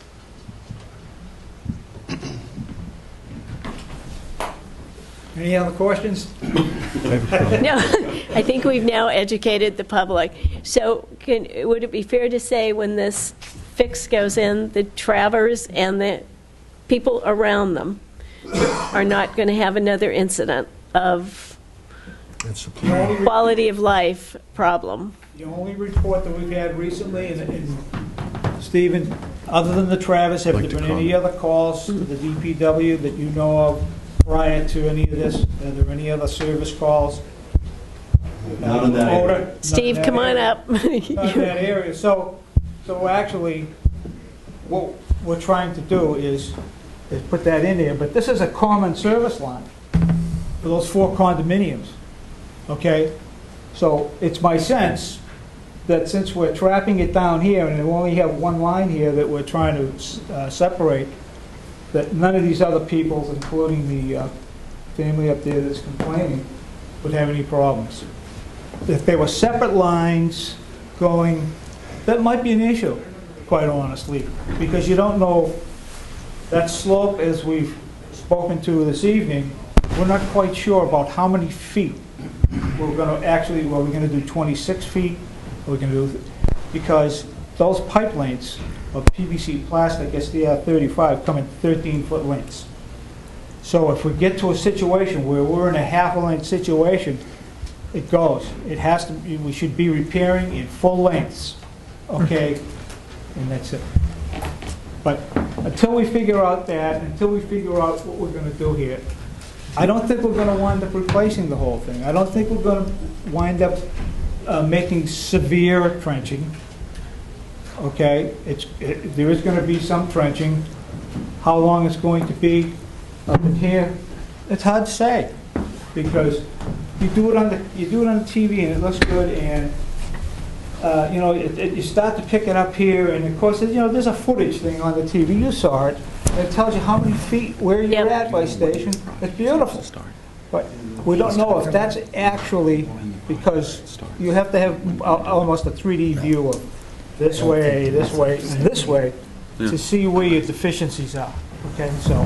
And really, the camera work, when you see it. That was the best investment they've made in a long time. Which I really have to thank the two of you for doing that. Right on it. Madam Chairman, can I ask a question? Sure. When is this slated to be initiated, this construction project? We don't know yet. You don't know. When do you speculate? Steve, come on up. You want? No, I'm not going to do that. You're not going to do that. Okay. Not going to do that. Identify yourself. Weeks, months, years? Stephen Dempsey, the supervisor over there. And I think what we need to do, we've got this odor under control right now. I think what we need to do is survey the whole system, because we could run into a bigger priority before that needs to be done. That needs to be done. Let's not beat around the bush. But we don't know what else is out there. And manhole 290 at Central and North was in such bad condition, and we didn't know until this year that takes a lot of money to fix, and a school bus could fall in it. So is that the one we want to be able to go through and then say, all right, we've got on a scale of 1 to 5, this, and this.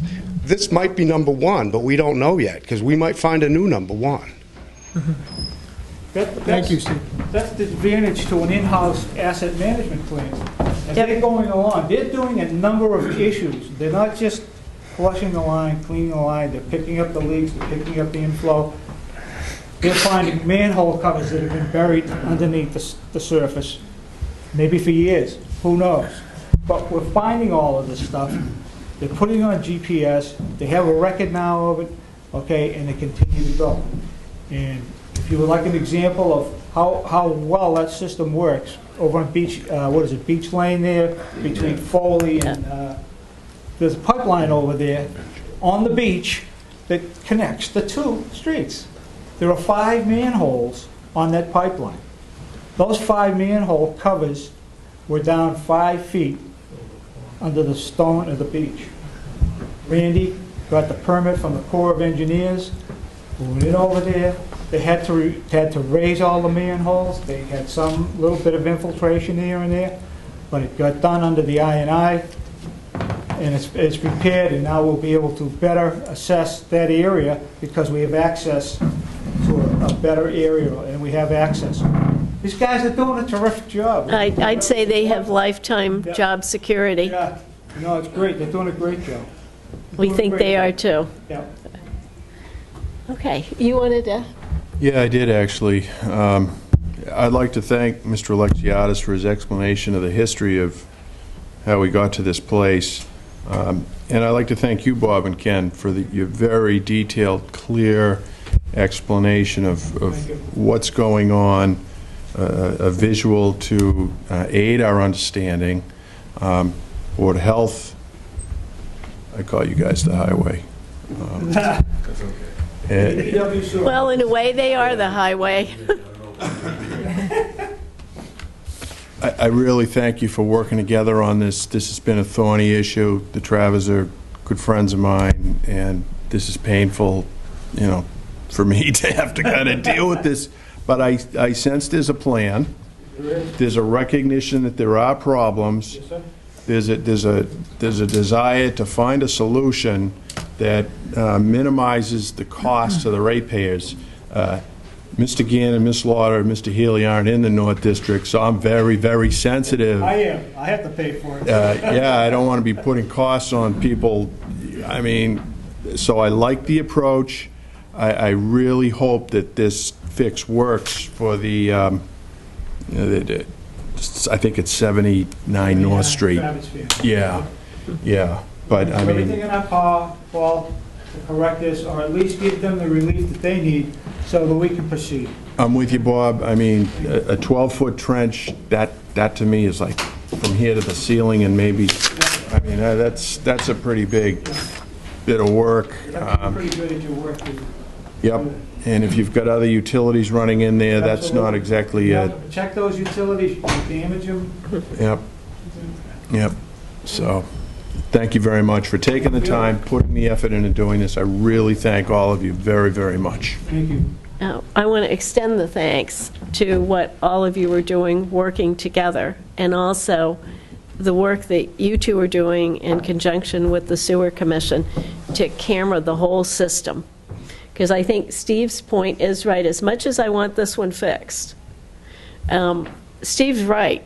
Based on what they have found so far, and now the manhole, maybe there's something even worse out there. I hope not. But we don't know yet. Right. We don't know yet. But at least you've addressed this, and there is a plan, so it's much appreciated. The three of you make a good sewer commission. Thank you for your leadership. Thank you. I think I've said thank you very much. It's really helpful to me and hopefully the folks at home too. Thank you. I think they're ready. Do you guys have the quiz now on everything we learned today? Thank you. Ed's going to give us a quiz out in the hallway. Thank you all very much. We have a great commission now with these two gentlemen with me because they're well experienced in construction. Well, it's so nice to have Ken, who actually does this for a living, or did. Yep. He's a professional engineer. Excellent. Good to see you. Thank you. Can I get that letter back? Oh yeah, Paul, do you have it? Oh, can we get copies of that for us? Get a copy and I'll pick it up in the Okay. Great, thank you, Bob. Good. Okay, we're almost down through the agenda. Paul Healy had asked that we put on the agenda Betty Foley's letter, so for a little bit of a discussion. So let me recap where we are and how we got here. A couple weeks ago, I think that's what it was, one of our townspeople used the 5 minutes that we have to inquire about a Freedom of Information request that he had asked for. But he crossed the line and cast some aspersions on somebody that we care about a great deal. We shut him off, which we have been doing. We should have a 3-second delay in our taping, if we had that, maybe 5 seconds. But as a result, and he is a perennial visitor, it's, in my opinion, it's important to keep the 5 minutes to allow the public to speak. But Paul had wanted to. Yeah, thank you. Thank you. I share Irma's view on the public, what are we calling that? The public comment discussion? period. Public comment. I think that, you know, if somebody's got something to say and it's not on the agenda, it's a good opportunity. I think, though, that if the residents use it for purposes other than its intention, and I think there's a difference between a constructive criticism of a town policy, which is definitely fair comment, versus a public attack on a town employee. That becomes problematic. So, you know, it's sitting up here, and I've been in the position of chair, when you have to like react very quickly to something that's blurted out, it becomes very difficult to muzzle that kind of inappropriate conduct. So it's unfair to the employees, and I'm particularly sensitive to Betty because she's done such a great job, over the years. And for this letter to come out, I just wanted to make it absolutely very clear that, this is the kind of behavior that's just not limited to the public alone. I've been in a meeting where a member of a volunteer board, frankly, I thought attacked a very dedicated public employee, and we lost that employee. So, that, I think, crystallized a decision on their part, and I'm not going to use names, but that was a real loss to the town. And I think for a lot of people that work for the town, the satisfaction that they have in serving the town, doing the job they do, is part of what keeps them here. And we have to be extremely sensitive to that. There may be legitimate reasons why there's some criticism that may be appropriate. I don't think anybody should be immune from it. I know that I'm criticized on a fairly regular basis in this role.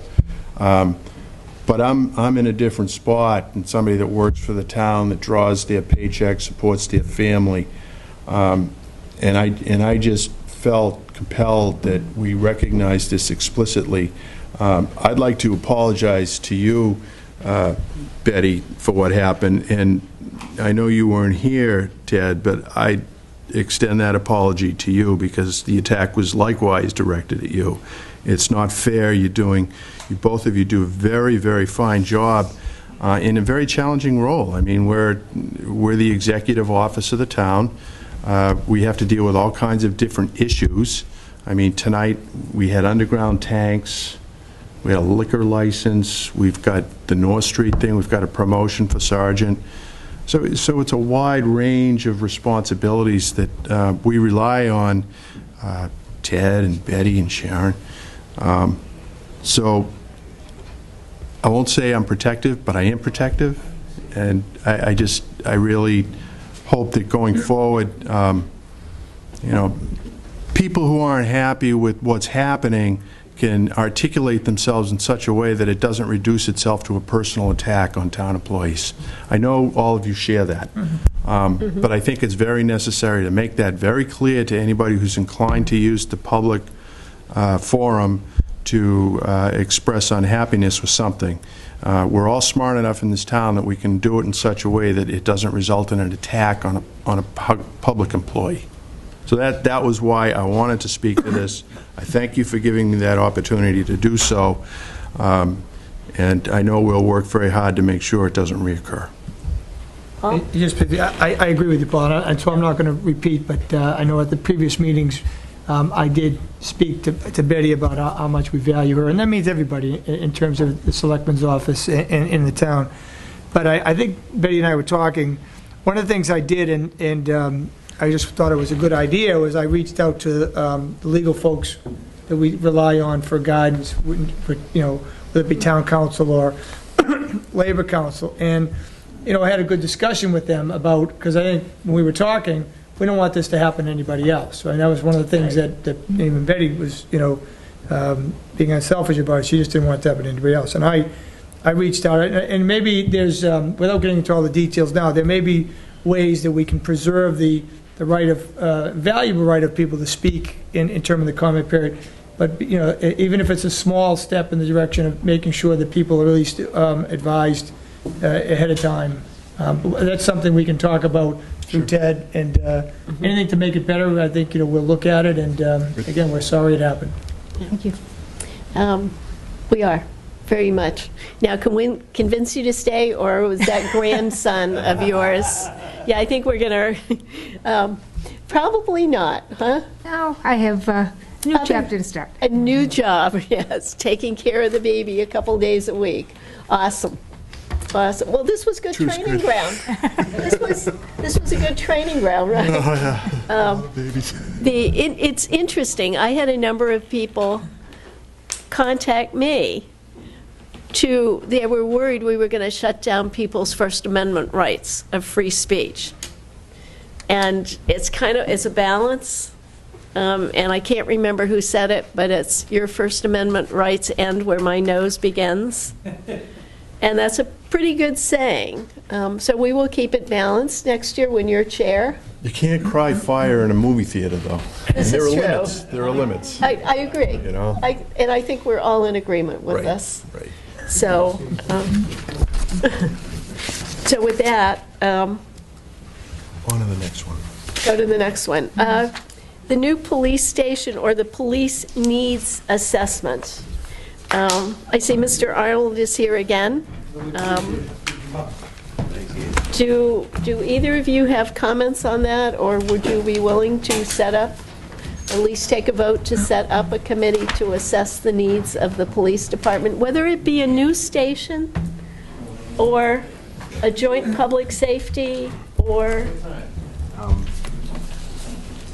The one thing I think you need to consider, though, is that the Town Hall Study Group, Tom Carey, who is chairing that, has done quite a bit of work with the police department in looking at their needs. And so you have I just want to be cognizant of the fact that a new committee would, to some extent, overlaying the existing work of an existing committee that's sitting right now. They're not dissolved. And so you just got to recognize that a little bit. Perhaps what you could do is ask Mr. Carey to begin that discussion. I think the board's direction to him had been focused on renovation in place. Mr. Carey's a very talented individual, and Yes, he's done a he lot of is. renovations in place and renovations out of place. So if the pleasure of the board is to have him look at, I would say, look at the police station that we have, look at their current needs, work with the police chief and the administration over there, and perhaps come back to the board with looking at other locations outside of Town Hall, if that's the pleasure. I think you're onto something, because the Town Hall Study Group was focused on, this is your objective, to kind of fit it in based on the space, Fit it into the footprint. versus saying, okay, let's do a needs assessment of the entire police function. I believe Mr. Carey indicated he wanted to go ahead with a needs assessment. He didn't do that because, if I'm correct, the priority was the senior center, and they already have a needs assessment in hand that's documenting the next step. So I think generally when we look at all these buildings, we start with that needs assessment.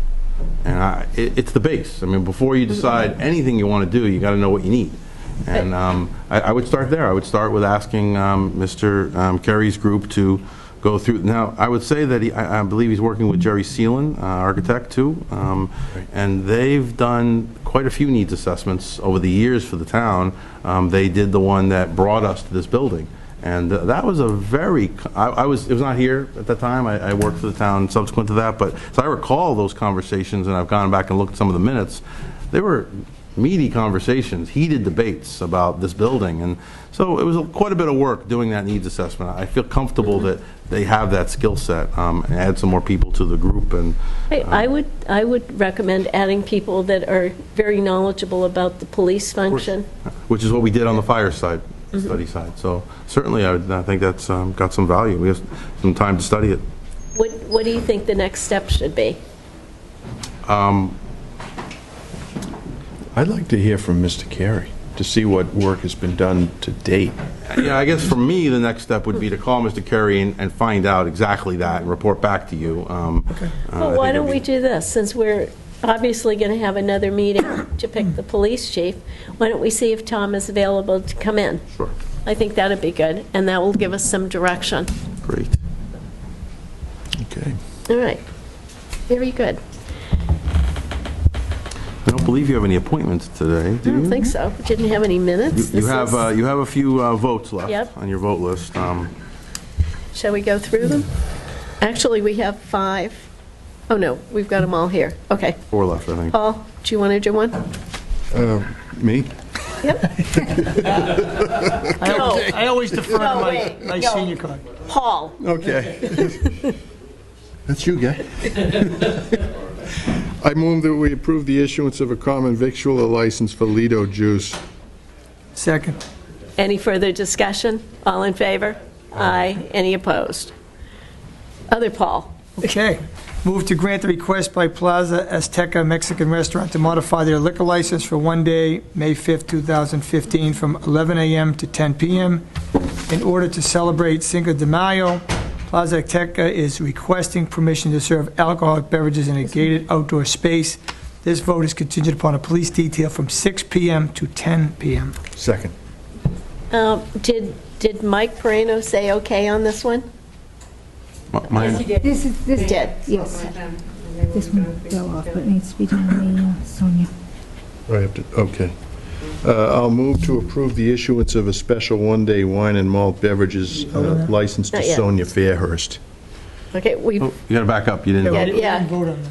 yeah. Oh, I'm sorry. Back up the tape on that one. Okay. So you're still on Plaza We Aztec. seconded Okay. it then. All those in Okay, favor? any further discussion? There being none, all in favor? Aye. Any opposed? Okay, I move that we approve the issuance of a special one-day wine and malt beverages license to Sonia Fairhurst. Second. any further discussion? All in favor? Aye. Any opposed? Okay, Where is that? One day.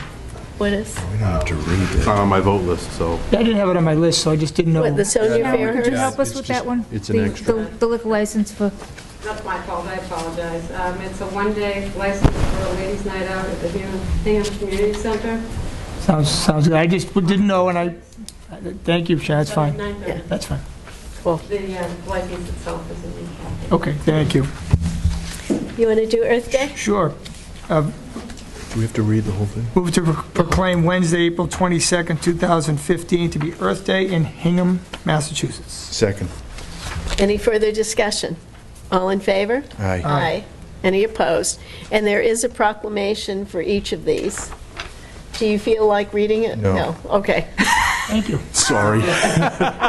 I move that we proclaim Tuesday, April 28, 2015 to be Arbor Day. I do like trees, just for the record. I thought you did. Yeah, I do. Second.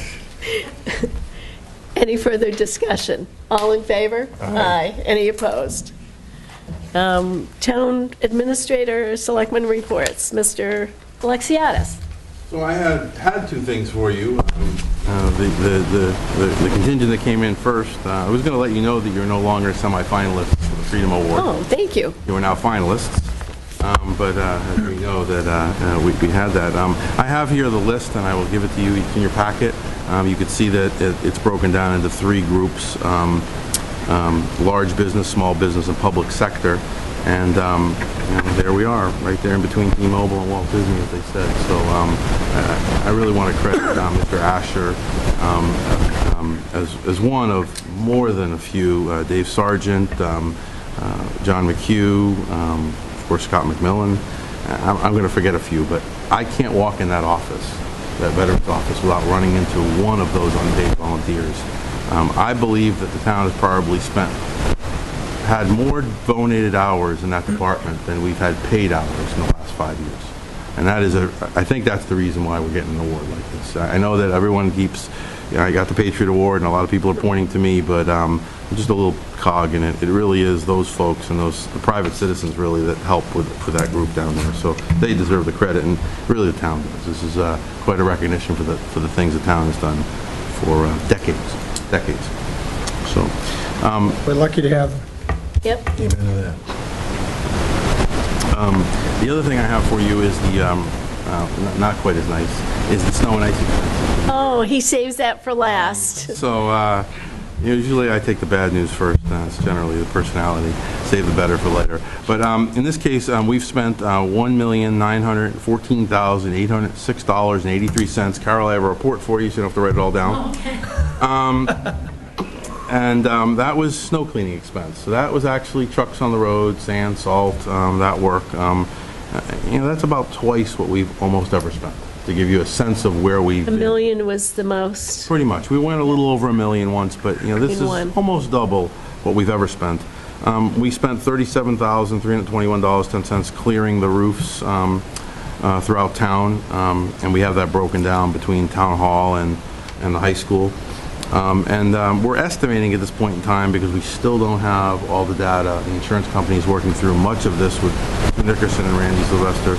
about $10,000 in property damage, so not as bad as we had thought.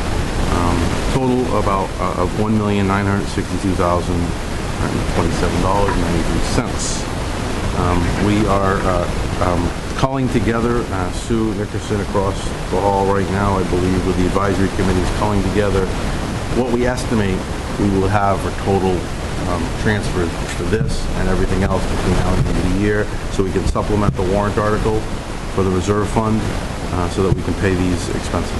As you know, that we tend not to use the procedure that is afforded towns to deficit spend on this amount, because really we just take it for next year. Tend to close our books in the black. And we will be able to. Sue Nickerson has identified quite a few budget surpluses that we think will be able to offset some of these expenses. Quick question on that. Just a tangential issue.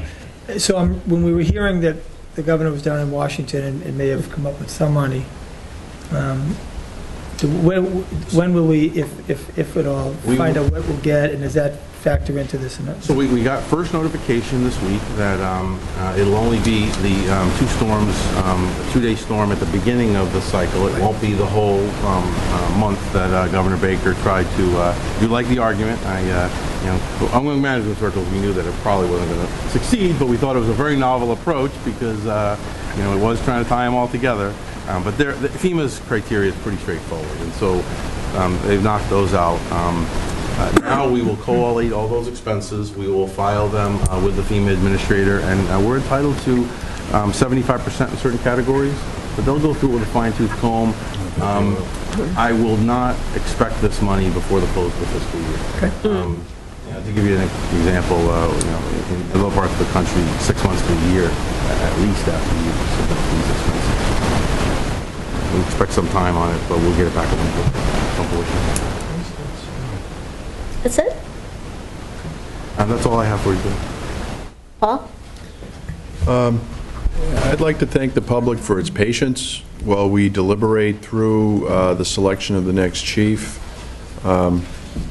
But the reason I speak to that is to once again thank Chief Michael Perino for his dedicated service to the town.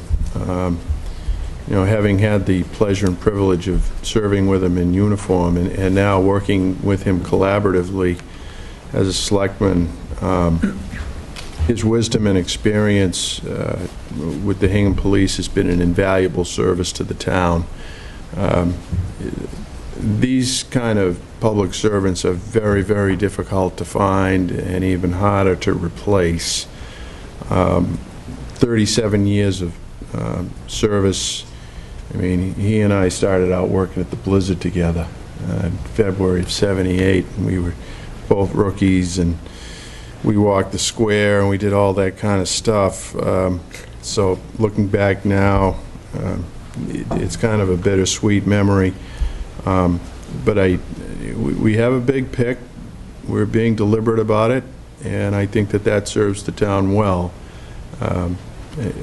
I appreciate your patience on this. I hope that even though the interviews were a little lengthy, you got a sense of what the police mission's about and where the officers, your senior officers, are coming down on some of very important issues that confront the police mission today.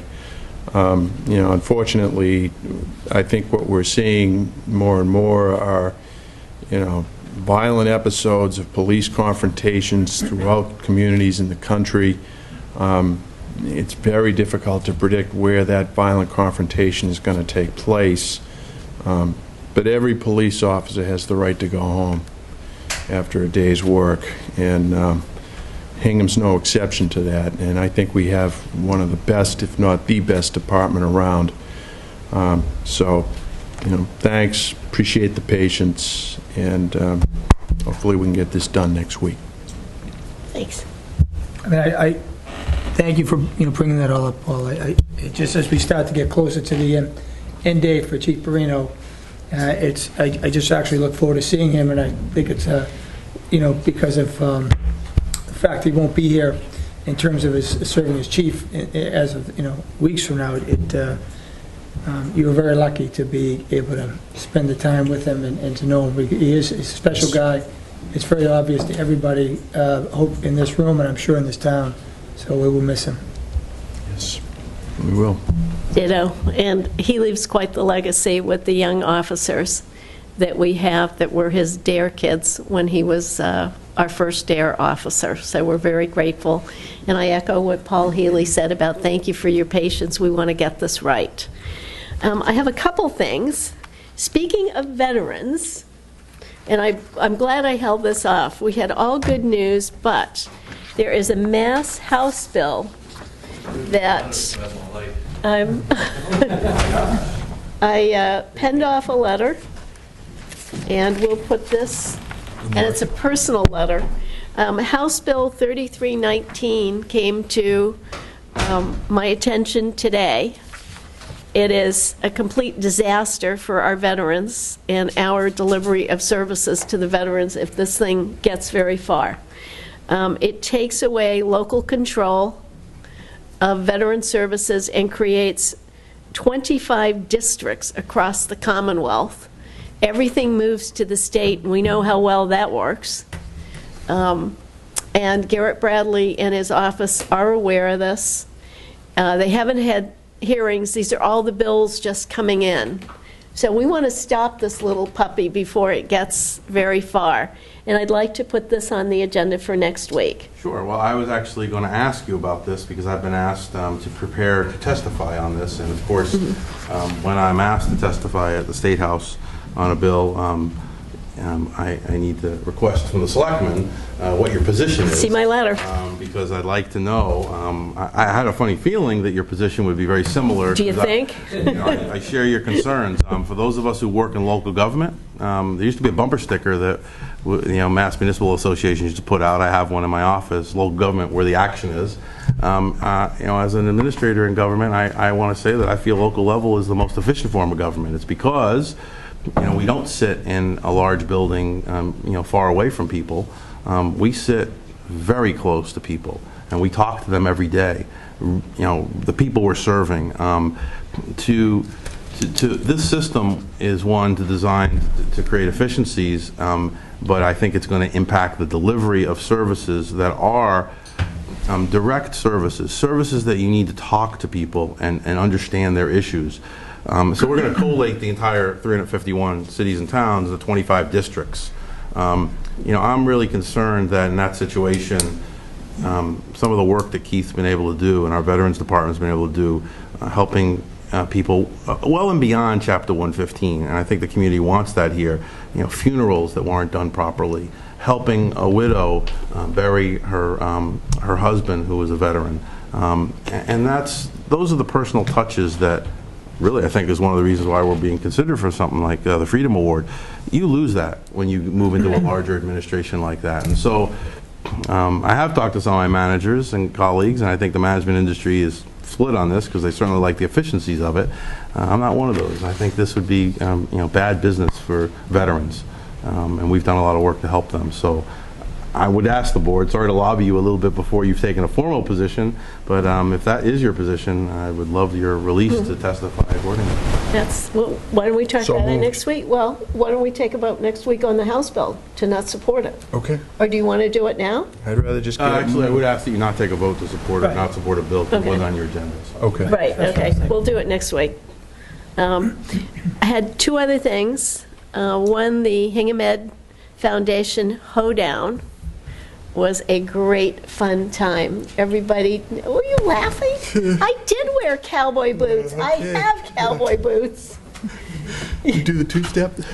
Actually, probably could, yes. Okay. Good. They raised a significant amount of money for education, and this is stuff that is not covered within the budget. It was fun. It was a really great time. And then the last thing, I was over on Whitten Avenue, and I thank Roger Fernandez for the great presentation he did last week on the roads. And I was over on Whitten Ave talking to some of my friends and some of the residents over there. They've got potholes that I would call swimming pools.